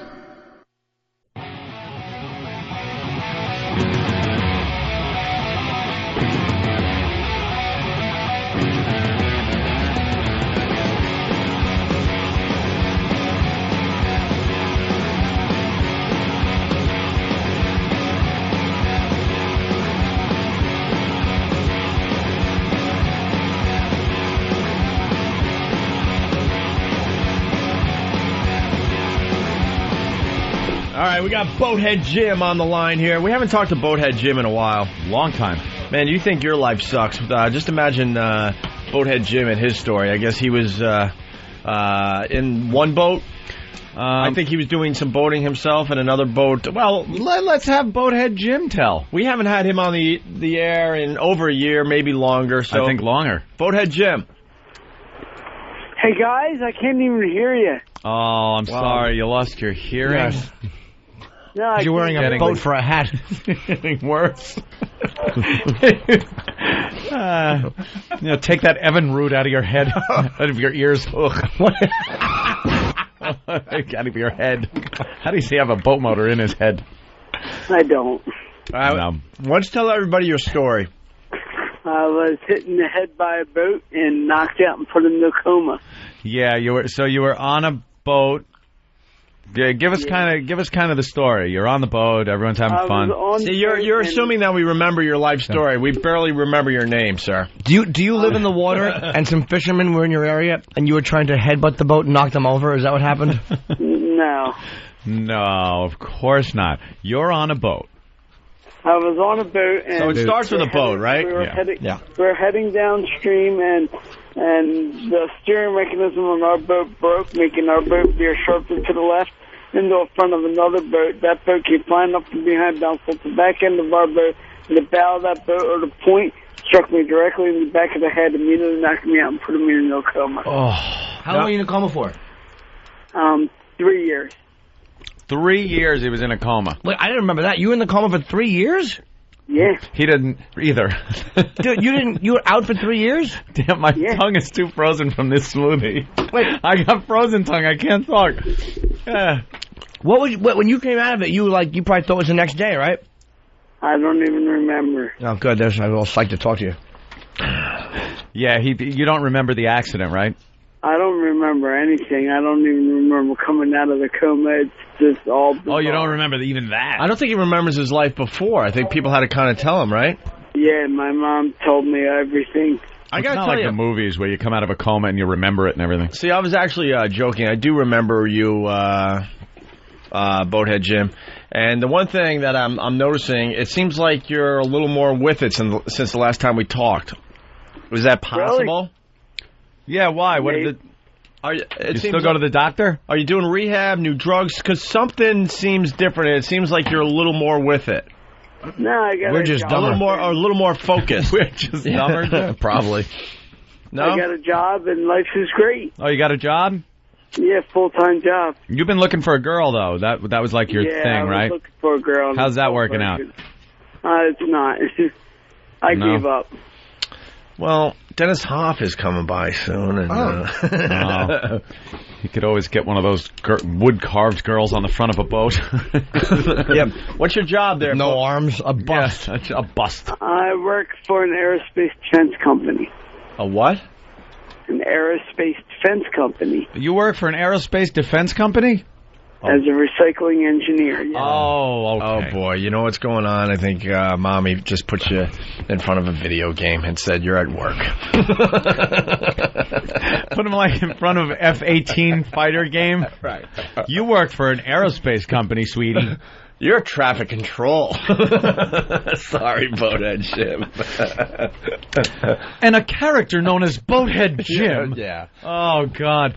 You sticking to the script we gave you, Boathead Jim? Because, you're a made-up person. Yeah. Yeah, no, I'm teasing, of course. All right, so... Boathead Jim, so you work for in recycling in the aerospace industry. Correct. What does that entail? I walk around and pick up 500 Greg cans of recycle, and I put it into one bin, and then I take that bin and I empty it into a compactor. All right. Hey, Jim. Honest day's work. Can I ask you something? What did you want to be when you were growing up? I wanted to be a professional skier. Skier? Oh, a skier? Yeah, I was. Kind of a silly thing to want to be. Skiing. Yeah. Oh, wow. I won like that's something you do as a hobby. No, I won a competition in 1989, and right after that competition, I was sent information from Steamboat Springs, Colorado. They wanted me to go out and ski my high school career and train for the Winter Olympics in Nagamo in 1992. You're kidding. What? So you were already like on your way to becoming a great skier or a good skier and Olympic skier. Yep. And then you had this boating accident. That's why I cursed God. Why would you allow that memory to continue? Yeah, if any memory should have been repressed, it's that one. Yeah, how about you knock that memory out of the kid's head and save him some grief? You're just like, I was hanging out smoking pot in high school. That's all I remember. Right, Let him remember getting blown once, and then the next thing you know, he's waking up. That's it. Right. Oh, that's a goddamn shame. Do you still ski at all? No, last time I skied, I can't. It was bad. I blew out my knee, and because I couldn't see I couldn't see the hill right and everything. It was your vision is kind of screwy too. Oh, my vision is whack. Really? I'm getting depressed. I see about. I'm 3/4 blind. 3/4 blind. Is it a darkness thing, a blurry thing? What is it? It's blurry. Everything's blurry, huh? What years were you out? What years were you in a coma? From 89 to 91. Yeah, you didn't miss much. Nah. That music kind of sucked. Yeah, it was the beginning of grunge, so... You missed the end of the hair band. Yeah, you missed the end of the hair band, when so... everyone had their lighters in the air. It's not that bad. The power ballad. If you had to... You missed the power ballad. I'll tell you one thing. I wish I was in a coma in 1989. Oh, that's when you got married? That's when I got married. Jesus Christ. If anyone should have been hit on the back of the head with a boat, it was me. It should have been you. Exactly. Wow. Hey, so... That stinks, dude. Yeah. But then again, here's the thing: you probably should Shit be dead. happens, he says. Ship happens. You know, because it was a boat. Okay. Ship happens. Jimmy loves the worst ones. I love Jimmy. Ship happens. Ship happens. Oh my God! I'm sorry, man. We're just being stern with you. I know, it's fine. I'm used to it. That's right. Why don't you bow down? Hey, listen. Hey, I got to tell you. You probably should be dead, correct? I died 3 times on the way to the hospital. In the air in the helicopter. Oh. So Opus saying he's getting depressed, but I'm saying, like, it does suck. But on the other side, you probably, if life was fair, you would have been killed in that moment. So like, even though it's not like what you want, this is, like, you kind of survived death. You guys. Bite me. What? Bite me, dude. That's bullshit. It should have never happened. But it should have never happened. It should have happened. What I'm saying is, he's more with it. I'm trying to say that if you're looking at it like, well, all right, well, this sucks. But like most people have that accident, they're dead. So everything I've experienced after that, I got lucky with anyway. I don't think so. No, he'd rather be fucking walking around like regular Joe. Well, it's like that lady who had the car accident when her fucking head came off and went back on. Life for her is going to be different now, but most people that have that accident are dead. You know what, though? This is refreshing. Let me tell you something, Boathead Jim. You are an honest, refreshing gentleman, because a lot of times you hear from people and they go, I went through it and I count my blessings that I'm even here and stuff. And Jim is saying, fuck that. I want to ski. I want to get girls. I want to drive. I don't want to fucking see blurry. You're right. You got dealt a shit hand, Jim. You got dealt a 2-7. You got a 2-7 offsuit. You were the first fucking person who said that. Yeah. To me, that I got dealt a shit hand, and I did. You did. That sucks. Do you have friends? Are you in therapy? You would give us a little update. Yeah, I went to therapy for about 13 years, and then they finally discharged me. They said you're good. You're good. And I am. I got a good head on my shoulders. My mom and dad are great people, and they help me out a lot. That's good that you got both parents that are cool with you.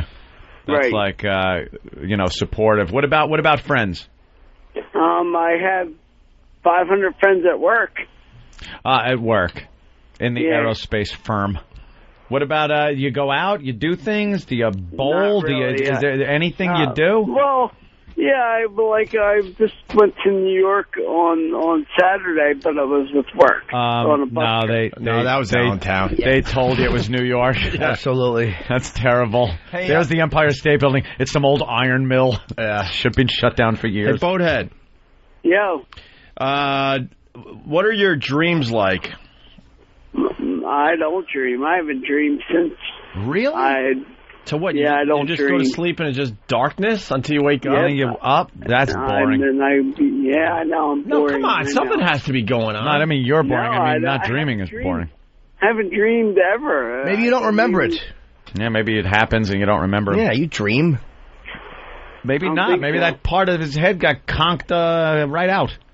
Maybe. Hey, you want to play in the poker tournament Saturday? Where? Atlantic City. Yeah, I would love to play in the poker tournament. I'd love to meet Boathead Jim. How are we going to get you there, though? I don't know. I live in Pennsylvania. Pennsylvania. All right. Where in Pennsylvania? Like west, middle, or east? Near King of Prussia. All right. That's kind of on the... Isn't that like Philly area? Outskirts of Philly? Yeah, you're kind of east side of the state? Yeah, I'm on the east side, Yeah, okay. It's not too far. Can't we hook him up or something? I'd like to meet Boathead Jim. Let's try to get Boathead Jim. And by meet Boathead Jim, it doesn't mean I want to hang out with Boathead Jim all fucking night. You got me? Why? I hope there's a mix-up. I don't know. You watch if you annoy me, you'll become Slot Machine Head Jim. If you annoy me. It's how ironic the hotel that is being held at. Yeah, you don't want to hang out at the Showboat Hotel and Casino there. Oh, no. Yeah, maybe not the Showboat. Oh, it is. The place looks like a giant paddle boat. Oh, you're going to get flashbacks. Yeah, I'd like to have Boathead Jim involved in the poker game. Just don't get 3 kings and 2 sixes. Okay. That's a full I'm house. gonna have Because people will say, "Look what he's got." I don't know. A full house? Yeah. Well, there's another term for that. I'm a full boat. Oh, okay. Sorry. A boat. Oh, Jesus. You're terrible. Why? The guy was hitting the head with a boat. I know. He's 2 hours outside AC. 2 hours outside? That's Have someone not that drive bad. you. Brian from St. Louis in the Pat from Menaki style. Boathead story about no dream. Sounds a little fishy. Oh. Fishy. Get a bad river card. Oh, that's right. He's going to have to deal with the river card. And well, we don't know. You ever play Hold'em there? And not like holding your head and going, ow. Yeah, I just mean, yeah? You have? Yeah. All right. Yeah, I want Boathead Jim to join us. Well, we got to find a way to get him there. Someone's suggesting hookers. Would your parents allow hookers in your house? Probably not. I don't know. He chuckled at the idea, though, huh? Yeah. You're going to get It to sounds like not everything is not working. No. Boathead Jim wants to give someone a good buggering. You still see? We found something that makes him happy. You still, it still works, obviously, huh? Yes, it does. Aha. And what do you do to, relieve? I haven't. Well, I guess the last time I did it was Friday night in the shower. There you go. You got to take care of business. Okay, yeah. Got to take care of business. How old a guy are you there, Boathead? I'm 33. He's 33. And in the shower, what were you thinking about as you were relieving yourself? Can't say. Why not? Because it's twisted. It's on a different channel. You was thinking of Oprah? No, it's on a different channel. No, please. On a different satellite system. Oh, really? Martha Stewart? No. Robin Quivers? No. We're trying to think. What's going on over there? You probably don't know her because she's on Playboy Radio. Oh, Playboy Radio. Okay. We talked to a few of those broads. Yeah. Those broads. See them chicks. Andrea Lowe. Oh, yeah. I know her. Yeah. So you're thinking of her? When you fantasize about a woman in your head, is she clear or is it blurry like your vision? And I'm serious about that. It's clear? It's clear. So you can see her crystal clear and you know it all. Because now it's been years since you've actually been able to see a nude woman even in a picture clearly, right?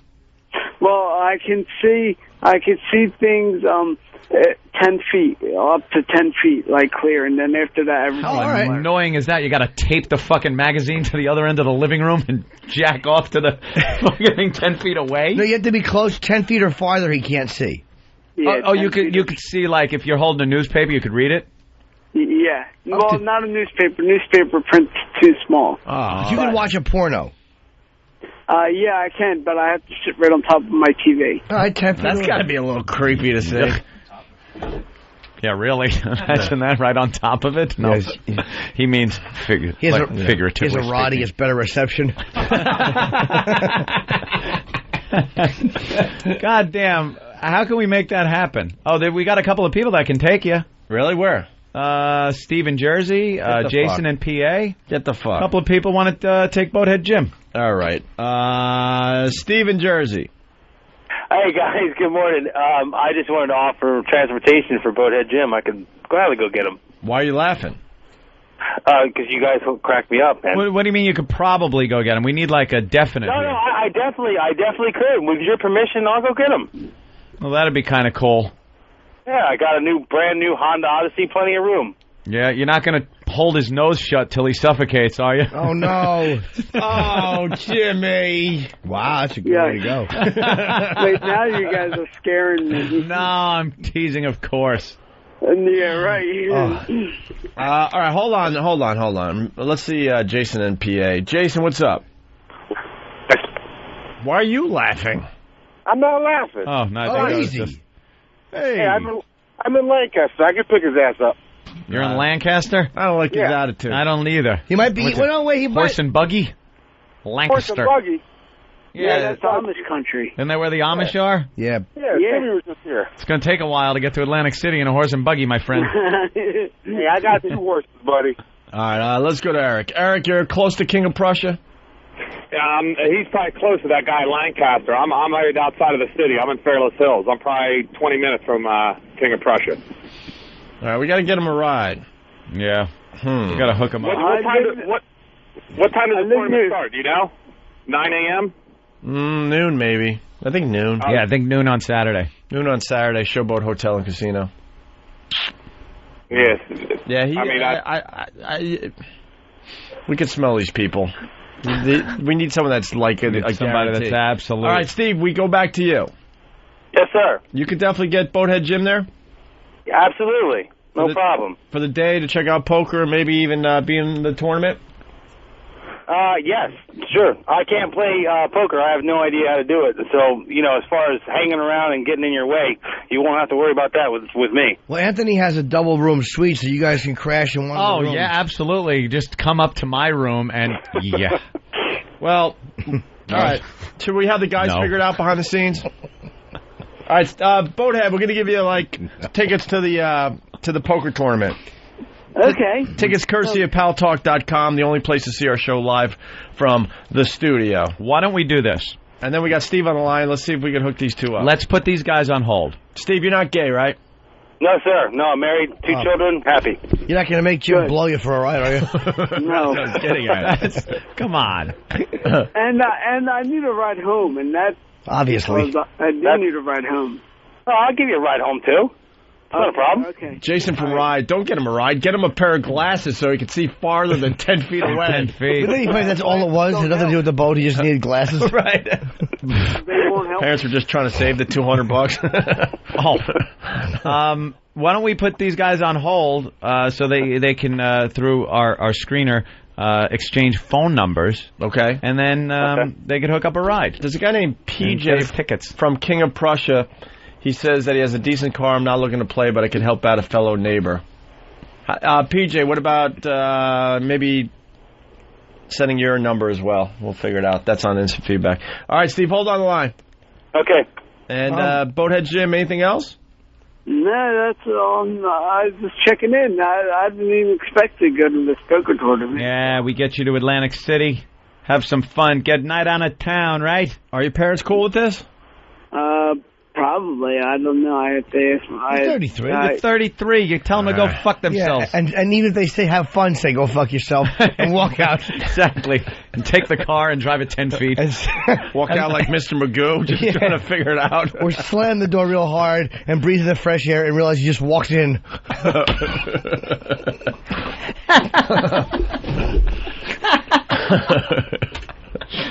Oh, shit. Hey, Boathead. Yo. You can drive, but you can only see 10 feet in front of you. Leave today. That's dangerous. God damn. That must be, kind of scary driving with people. Hello? What happened? Boathead? Boathead. Yes. Yeah, that must be scary driving with people, being in the passenger seat and not being able to, kind of see what's going on. It gets I mean, I lived 18 years with it, so it's all right now. That's true. You've been with this a long time. Do you smoke pot? No. No dope. You drink at all? Yeah, I drink every night. If I was you, I would drink like a fish. Oh, really? I don't drink like a fish. I only have like one or two. Yeah, one or two. Catch a little buzz. Yeah, one actually gets me buzzed. Two gets me hammered. Wow. Yeah. All right. Jesus Christ, Jimmy. All right, Boathead. All right, Boathead. Well, hold on the line. We'll take your information down, and we'll see you down in Atlantic City. It was good hearing from you. It sounds like you're doing all right there. Yeah, I'm doing all right. I'm telling you, I hear a difference in your voice. It sounds like, I don't know. It sounds like you're a little more with it than the last time we talked. Well, thanks. All right, Boathead. Definitely. We'll see you in Atlantic City, okay? You got it, guys. All right. Hey, PJ, that's his number, too. That might help. Okay. Or is that other guy legit? Because now I want Boathead Jim there. This guy's from King of Prussia. Could live really close to him. Whose cell phone is it? PJ, I asked him to send out instant feedback. He did. It's right there. All right. Good old Boathead. It's been a while. Take another break. When we get back, the BBC versus a Scientologist or Scientology. BBC reporter John Sweeney talks to Scientology spokesperson, Tommy Davis, and pisses him off. Oh, I saw footage of them. They're like nose to nose, yelling at each other. Really? Yeah. Oh, they just lose it. We'll do that next. I've got stupid in stereo. The Opie and Anthony Show.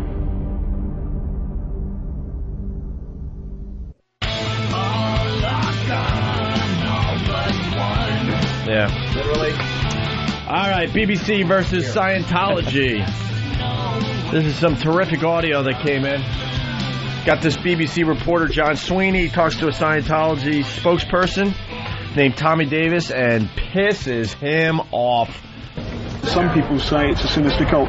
Now, L. Ron Hubbard, some people say that he's a fantasist. And he's using the some people say in England. Some people say, people are saying... Who are these people? People are saying it's a cult. Some people... Well, I guess some people do, but... Oh! Hi, Sam. Sam's in here. Hi, Sam. Hi, Sam. Hi. How you doing? Good, how are you? All right, what do you need? Well, I was just going to come in case you needed help with the audio. Oh! Thank you. It's on YouTube, just search. All right, here we go. Oh, so you get the video. Good. some people say it's a sinister cult. Now, L. Ron Hubbard, some people say that he's a fantasist and a liar. I want to just go back to this. You see, I would just like to, and I hope somebody is shooting this. Okay, good. Right, there's actually, to be fair, there's one camera from the BBC, one camera from your... No, you listen to me for a second. You have no right whatsoever to say what and what isn't a religion. The Constitution of the United States of America guarantees one's right to practice and believe freely in this country. And the definition of religion is very clear, and it's not defined by John Sweeney. And for you to repeatedly refer to my faith in those terms is so derogatory, so offensive, and so bigoted, and the reason you keep repeating it is because you wanted to get a reaction like you're getting right now. Well, buddy, you got it. Right here, right now. I'm angry. Real angry. Very so good. We're done, because if you use that term one more time to describe my religion... We're not done. I can't be responsible for my actions. Now, my friend, so, it is John, your turn to listen goodbye. Wow. What term did he use? A cult. He said it's a cult, and L. Ron Hubbard is like a fantasy, lived in a fantasy land kind of a thing. The guy didn't sound all that tough. Listen to me, buddy. Now you got me. My dander's up. A tool. That guy was pissed. What did he... Well, now the reporter's like, all right, well, then let's play. It's go time. It's go time. Okay. What evidence, Sean Lonsdale, do you have that people have been tortured? Oh, Tommy, you didn't do that. No, hold a second, Tommy. No, stop there, Tommy. No, I'm not stopping here. You listen to me for a second. You're accusing members of my religion of engaging in brainwashing. No, Tommy, you stop now! No, listen to me! You were not there at the beginning of that interview! You were not there! You did not hear or record all of the interview! Do you understand? Brainwashing is a power against humanity. You are quoting the second half of the interview! Not the first half! You cannot assert what you're saying! Now, do you listen to me? That was like John Cleese in Faulty Towers or something. Yeah. Yelling at Manuel. What the hell was that? Oh, it's the little servant. I remember Faulty Towers. That show is great. But that's we're different. I didn't remember the name of the characters. Holy shit. That guy's angry. Yeah. You will listen to me! What does the other guy look like? Is he, I don't know. The first kind of a little guy? Same guy. Is he a little guy, or is he a big guy? He's a little guy. He's kind of... That's the English dude? Yeah. Oof. He definitely looks like something out of The Wall. John Sweeney going mad in the BBC. Going mad. Scientology and me. Oh my God. He's a little guy. Yeah. He's wearing he looks like a secret agent. Yeah. It's like the type of guy you would throw a chocolate-covered strawberry at his shoes. Oh, true. One for the old-timer. That's another thing we were talking about earlier about the media and there's so many blogs and everyone's got a point and an opinion on everything. Scientology used to really prosecute anybody that said anything derogatory about him. Go after him full bore because it was usually just the news or whoever had the public ear, you know. Now, there's so many people out there and so many outlets that you could pretty much say anything you want. Isn't it since it became a religion, too, it seems like they're not going after you as hard because it's a religion? It's been a religion for pretty long. Were they prosecuting people after it was a religion? Yeah, they were. It wasn't so much prosecuting. They were really intimidating people with lawsuits about if you criticize them. They would kind of shut you down and threaten you with lawsuits. But now anybody who wants to goof on them can because the likes of, John Travolta, Tom Cruise, they come off a little wacky sometimes. Juliette Lewis. Is she one of those? Is she really? It surprises me sometimes when you're like, there's like, what? Isaac Hayes. Well, Eric Nagel. Eric Nagel is a Scientologist? Yes. Interesting. Yes. News reporter from News 12 in West Palm loses script and flubs through story. Uh-oh. This is what you're counting on, by the way, when you watch your news program. You think these people actually know what they're talking about, but they're just news readers. And if the news reading machine breaks down... The machine is broken. What do we do? Then there's some serious problems. A local man spots something suspicious and he decides to spring into action. He has done something that is very good. Port St. Lucie Police... Wow. You dick. You dick. See, these are the people we're counting on. Your teleprompter broke. There you go. What do we do now? He did something good. That is hysterical. He turns into Brian Regan. Vol, what will we do? Vol, put fruit on the trees. The guy A doesn't local know. man spots something suspicious and he decides to spring into action. He has done something that is very good. Port St. Lucie Police need to know if you have seen anything of the man who exposed himself to several women and children. They released this composite sketch. The picture was cock. They got it back on track, though. Oh, God, that's something good and good. It's a good thing. That was good. I'm an idiot. Oh, teleprompter's back. Hi. Hi, I'm all smooth now, and I'll tell you the news like I know what I'm talking about. I'm Joe News Guy. Ass good. Expose them all. Oof. Did something. That was such Good. a great... You just saw the breakdown. Snow cone. Snow cone. And now with sports, I don't know your name. It's not on the teletype thing. Hey. All right. We like that, too. Oh. Girly man's, crying in jail? Well, I guess he gets out today, and then now it's tax evasion time. Tax evasion time? Is that what they're going to get him on? He's got to go to Nevada. Nevada, right? We're talking about the Girls Gone Wild dude. Girls Gone Wow.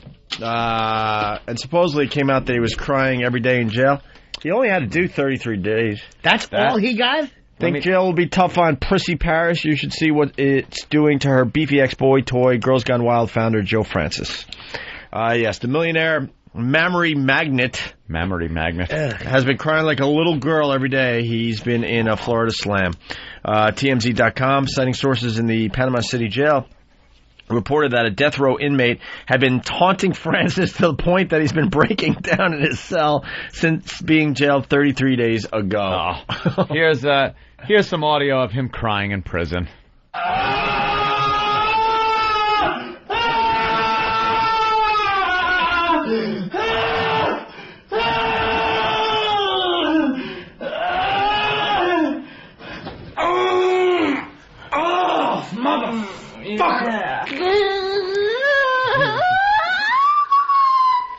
Well, that sounds sorted. Yeah, so he's crying.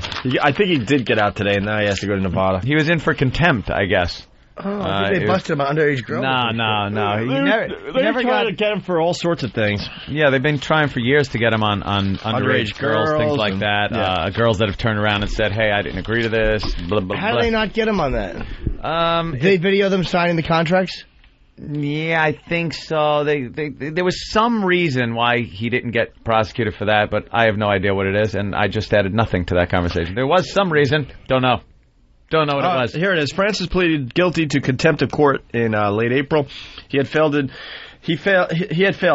ordered by a federal judge to settle a suit from 7 women who were minors when he filmed them for Girls Gone Wild, which has earned him tens of millions of dollars. Well, you know something? You could say what you want, but that prison looks like a scary place. Yeah. I'd probably cry myself to sleep there, too. So you got to start fighting the minute you get there. That's what I'd probably do. Yeah. That's a good way to end up getting out dead. Oh. What are you going to do?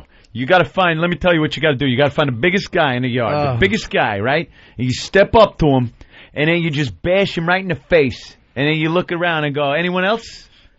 That's what you do. Almost like they're all going to look and go, wow, this kid's tough. No, he's going to shank you. And then he's going to push your face in the dirt, and he's going to insert himself into your butthole.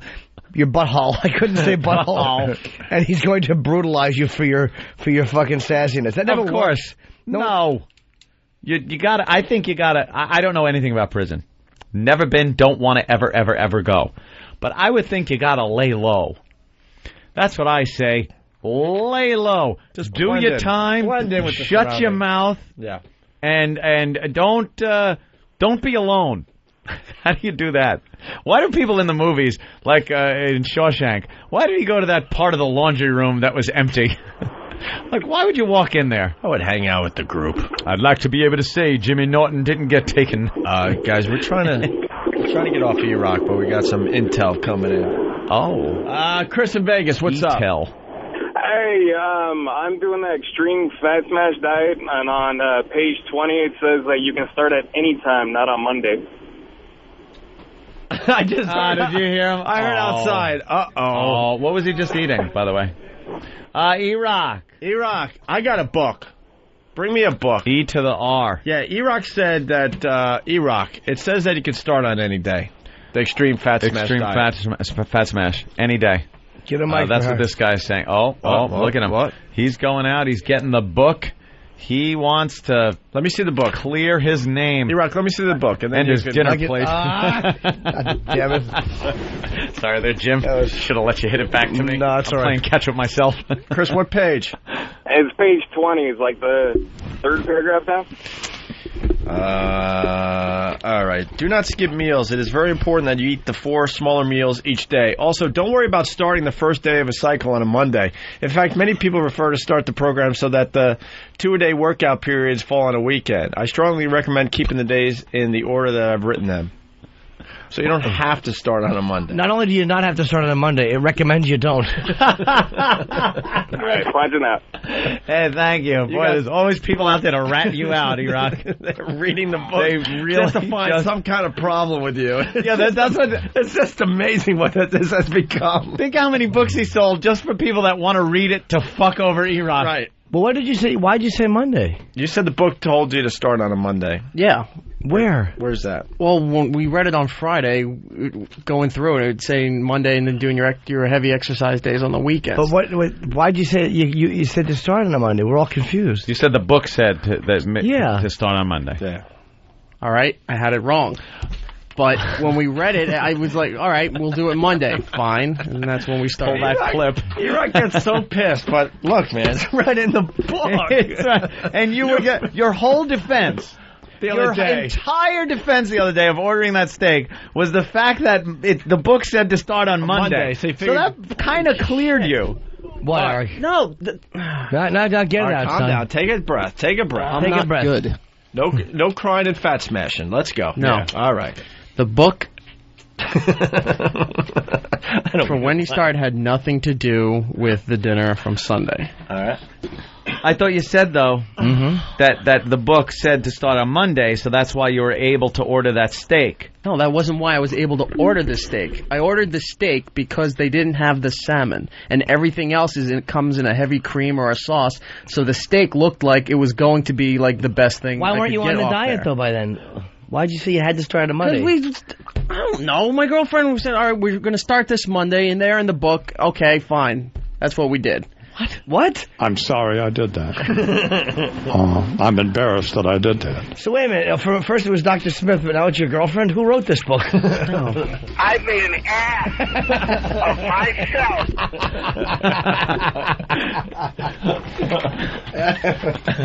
myself. Wow. Look, like I said, this show is unscripted. We didn't even know we were going to have you in today. That call came out of nowhere. The guy just wants to, start trouble with you. What do you have to say to that guy and everyone else that's... I just still don't understand the start on Monday steak thing. Yeah, there's no... They don't go together. The start on Monday was when we read the book on Friday, all right? I obviously had it wrong. You read the But then we questioned you as to why you had a steak on the weekend when you were supposed to start Fat Smash. Right. And you said, well, no, it says to start on a Monday. Yep. And that's the only reason you had the steak. No, that's not the reason I had the steak. No. That's what he said. No, that's what you the said. steak I had to take because they didn't have the fucking salmon, and it looked like the healthiest thing on the menu. But you ended up having the salmon. No, they didn't have the salmon. I ended up having the red snapper. Oh, the snapper. The pressure's getting to the kid. Wow. He's not eating. His blood sugar level's low. He's really freaking out. He needs to lose this 20 pounds to shut everyone up. I'm afraid. No, wait a minute. Uh-oh. Sounds like somebody's got a case of the Mondays. I just want to know why you said you had to start on a Monday. I'm not even breaking your balls. When we read the book on Friday, that passage that was there, I mistook as starting from Monday to do the heavy exercise and stuff on the weekends. What it said there was you don't have to start it on a Monday. What exercise have you done yesterday? Yesterday, we were at the gym. It was 2 rounds of cardio. 2? What's 2 rounds of cardio mean? Half an hour. Rotations of the exercise bike.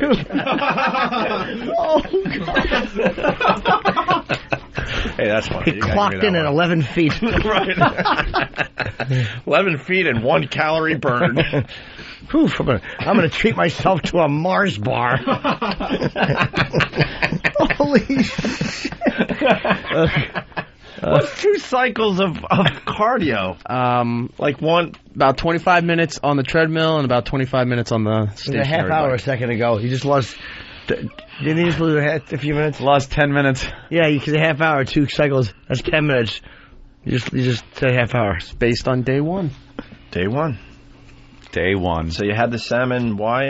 I'm really confused. He got the steak because they didn't have the salmon. Yes. They had nothing else. But how did you know the snapper was there? I didn't. When I saw the other person that had it... Your menu didn't have snapper. Right. I didn't see it. There was a big line through it? It was there. I didn't Oh, you didn't see I didn't it. catch it. No. I got drawn to steak. That's everything else had some kind of cream. You didn't catch the Mondays thing. You didn't you caught steak and Caesar salad. You didn't catch that. He didn't catch on the menu because that's all his eyes see is bad food. Steak. Yeah, it avoids steak, tiramisu. I don't know. I don't know. It just looked to me, or seems to me, that the steak was probably the last thing you should have gotten. All right, let's say hi to Raymond in Sacramento. On the Fat Smash. Raymond! But you were starting on Hey, Monday. what's going, boys? Hey, what's up? You know, Dr. Smith actually told him to start that day.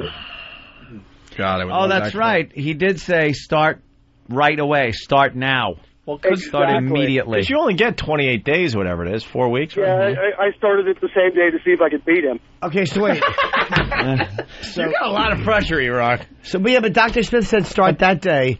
So you said, I read the book and it said Monday, but then someone said, no, the book says start any day. And you're like, yeah, but no, the book. I thought you said, but then I thought there was no snapper, Spider. Yeah, no. I heard him say to get the steak, Spider. I looked past the snapper because my eye didn't catch it because it was, I don't know. How was he? Hieroglyphics? We asked E-Rock to explain why he, ate that steak that day, which was what, Sunday, Mother's Day? And this is what he had to say. Sometimes I'm a bad boy, yeah. Yeah. Sometimes I'm a bad boy. That's why. Well, I still don't really grasp. I'm a little slow today. I don't grasp the whole why you had the steak. I'm sorry. Could we get Ian Smith on the phone? I would like to ask him, but didn't he say that? Don't. We're searching for the audio. Oh, look at Danny's. Oh, yeah, he's searching. Oh, all right, hold on. What? Danny's doing a delete revolution over there. What happened? What are you doing? Do we want Ian on the phone? Or try to No, it's all right. E-Rock just looked at his watch. Why? He's looking at the gun, just going, please, time. Hurry. Don't they have a meeting at 11:30? Oh, shit, we do. Yeah, we do. We don't have time for this crap. Yeah.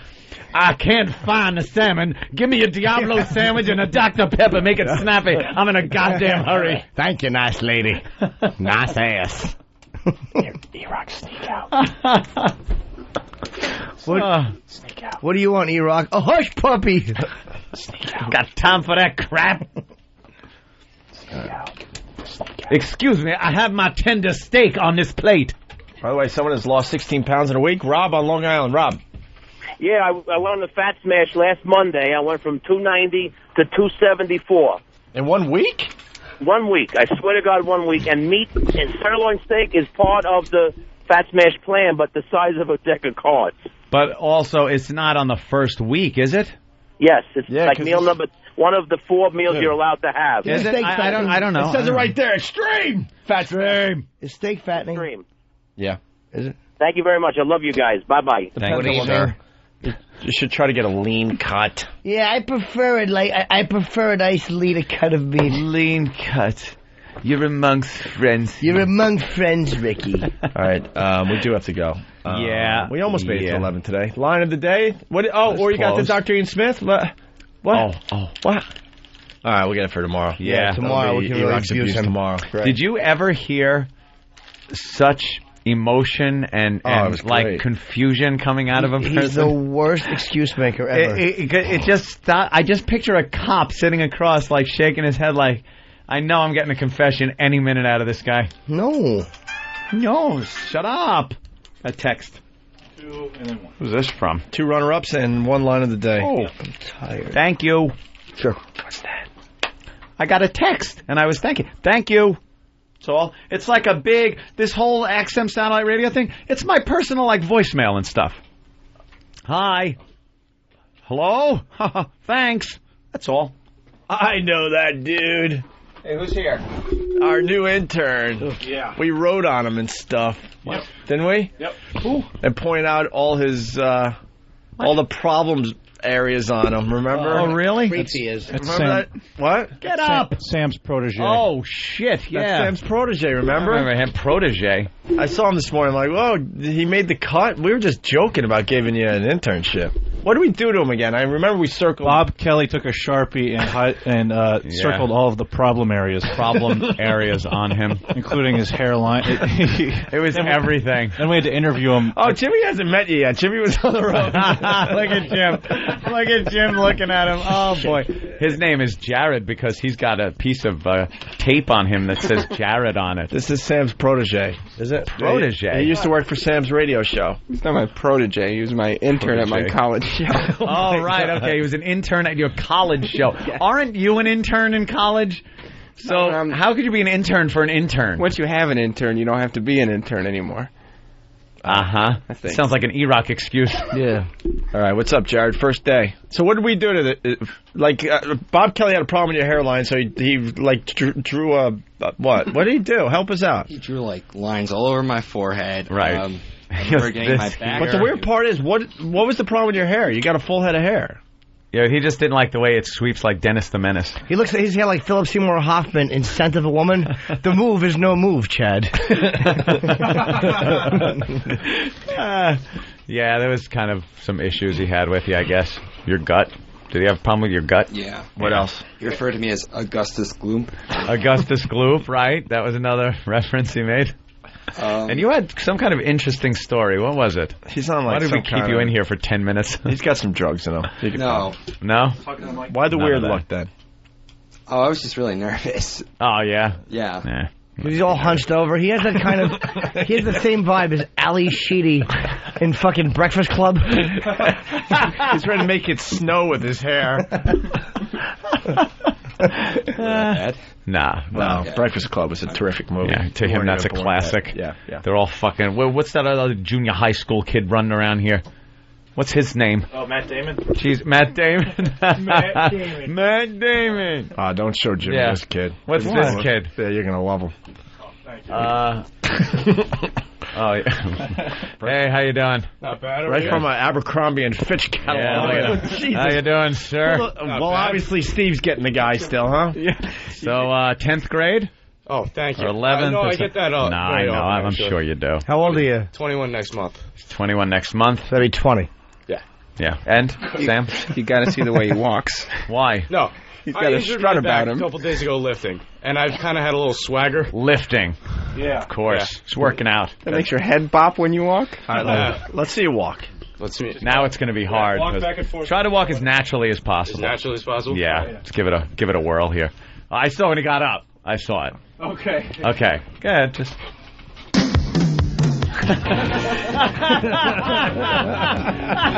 Does he really walk like that? Yeah. I saw him walking to CBS without me this morning by himself, and I could tell it was him from 30 yards away because his head was bopping like that. Wow, you're kind of walking. It's a very confident walk. You are a confident guy. Thank you. You got the confident walk. Yeah. Well, he should be. Why not?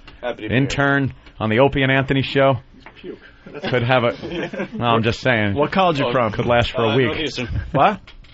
Oh, okay. You got a girlfriend? The shirt. No, not right now, unfortunately. Did Steve make any remarks that are unpleasant? Not yet. I'm still waiting. We require tank tops that are a size too small here. Yes. I'd be happy to tutor you at home. And we believe in physical discipline. It's like a ship's captain. I have to deal out the discipline. That's right. You're a belly warmer. No, none of that. He hasn't... No, not Steve. Not yet. Not Steve. Oh, okay. And what's his name? What's your name tag? Oh, where's your tape? He swaggered and it fell off. Yeah. You can't keep how the guys been treating swagger you? Like that? Around here? Yeah. They're not bad so far. Pretty cool? Yeah. To your face? They've been nice? To my face. Yeah, okay. What do you think of Jared? Jared? I like him so far. Yeah. Have you two, what did your duties entail today? My duties entail today, I timed your commercials over here, and then what did you just write? Too fucking long? Yeah. No. You know, the listeners. Wah, wah, wah. We gotta go. Some very interesting paperwork ruling. You guys paperwork. got time, or? Yeah, no, you guys want to do a show? Huh? What the fuck? I'm in the right place. Fucking fans. What the fuck? I like this kid. He's got on-air charisma. Yeah. Hook him up. I like him. He's got a swagger. His head a radio moves. show. Yeah. I'm boys. Mobile DJ, so I'm. Oh yeah, you used behind to. a Yeah, microphone. you used to be behind a mic in front of a crowd. Yeah. All right. Getting kids going. Yeah. Get the kids going. Wait, let's hear one. Don't be a hater there, Sam. Look at Sam. He's putting his hands on like, oh. He might be the new fish, but Why don't we hear one of his raps? You were new ones too. No, raps? Not really rap. Not more, a rap, More but- MC. I'm more intro. Let's hear some MCing. Yeah, What MCs. song can you talk over? Oh, what do you crap got? have you had to play? What, weddings and stuff? Give us. Yeah, it's all weddings, bar mitzvahs. Yeah. So you've had to do stuff like the electric slide? Give us a song that Yeah. you need to talk over. All right. What How song? about electric slide? Yeah, give me the electric slide. Give him the electric slide. How the hell do you even look that up? Under a book. Danny is looking. Wasn't that what you were dancing to on Dance Dance Revolution, you fucking asshole? Remember, Danny Dance Dance Revolution. Oh, it's on gotta YouTube. be in there. Come on, it's in there. Can't spell electric. Stupid. Got 2 L's in that. Put a Might K be hard. in it. I don't know the post for that though. Oh, you don't? No. Yeah, you should be all right. I think it's got You wanna hear my voice? pretty long intro. You just got to do that stupid wedding thing that everybody does to it. Yeah, maybe. By Rob Bass. It Takes Two by Rob Bass. All right, how about Rob Bass? It Takes Two. Really? Oh wait. No, intro's not long enough. Nah, intro's not long enough. He's got his finger up That's exactly what I was thinking. his ass, Danny. I mean, not his. And then Travis points and laughs at him. You're in the same room, dickhead. Maybe you could help. Yeah. He's just there. What? He's just there to laugh. I know. Bust a move. How about? Bust a move? Oh. That's good. Like Tone Loc? Yeah, That's Tone Loc. how do you not dance? Wow. So am I doing a wedding or am I doing the Opie and Anthony show? I would think a wedding. A wedding? A wedding. Whatever part of the wedding you want to attribute this song to, you know. Wedding. Steve Carlisi is marrying Travis. Travis, what's your last name? Oh, we don't need it. No, it's the new Mr. and Mrs. Oh, okay, yeah, there you go. He's the woman. Of course he's the woman. Yes. Who else would he be? They fought over Yes. who's taking whose name. You know, Steve is going to see this as binding, legally binding, and want to consummate. He's going to drag Travis home in his hybrid. Can we do this bit in Massachusetts? We're cave dudes. Let's go. All right. Ready? Oh, I don't have. Ladies and gentlemen, good evening. Wait. What happened? If you did that at a wedding hall, they would tell you to go home. He would turn up his own headphones, though. His headphones weren't turned Nah, up. she didn't know. It's all right. All right.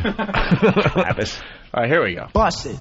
Ladies and gentlemen, welcome to the absolutely beautiful arena here tonight for the Carlisi wedding. Coming to you first tonight, a little bit of Tone Loc to get everybody going. I want everyone on the dance floor right now. Grandma, Mom, Dad, Steve, little Travis. This here's a jam for all the fellas. Yeah. Those ladies tell us. That's it. It's every wedding I've ever been to. Yeah, it is. Wild thing. What is it? Young MC? Yeah, that's not Tone Loc. You're right, young. That's not Tone Loc. Young MC.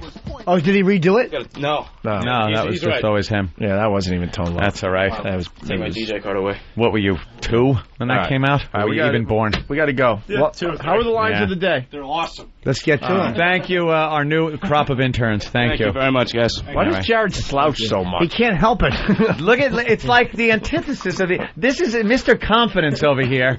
He's strutting, and then we have Mr. fucking Jared slumped over. I don't talk much. Look at you.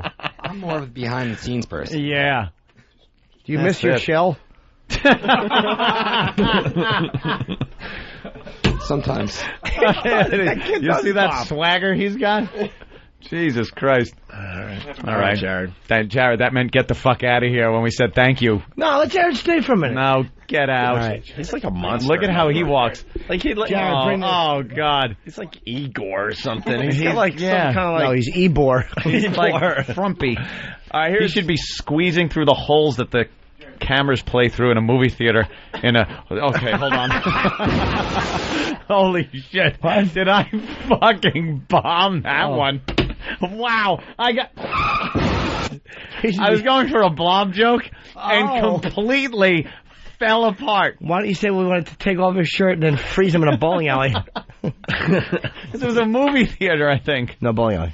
Different blobs. Oh, I'm talking the original blob.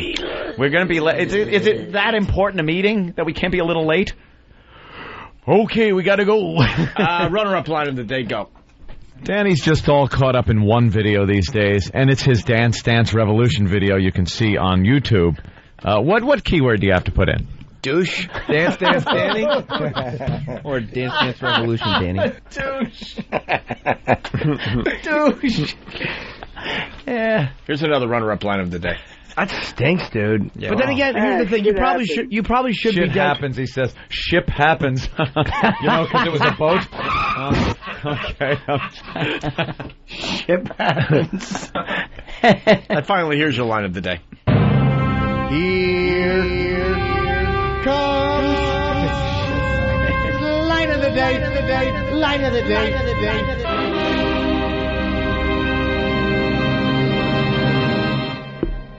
What's 2 rounds of cardio mean? To half an hour. Rotations of the exercise fire. Hey, look at that. Well, you stood by the rules. Well, goof about Iraq. Cock meat. Oh, nothing but cock meat. Sorry, I stepped on cock meat. Sorry, at least you didn't fall face first into it like Steve has. With that, let's get out of here. We gotta go. We got a meeting. Go. Bye. Onions. Why does my crotch smell like onions? I don't remember eating onions. Did I sit in onions? Did I sit in onions?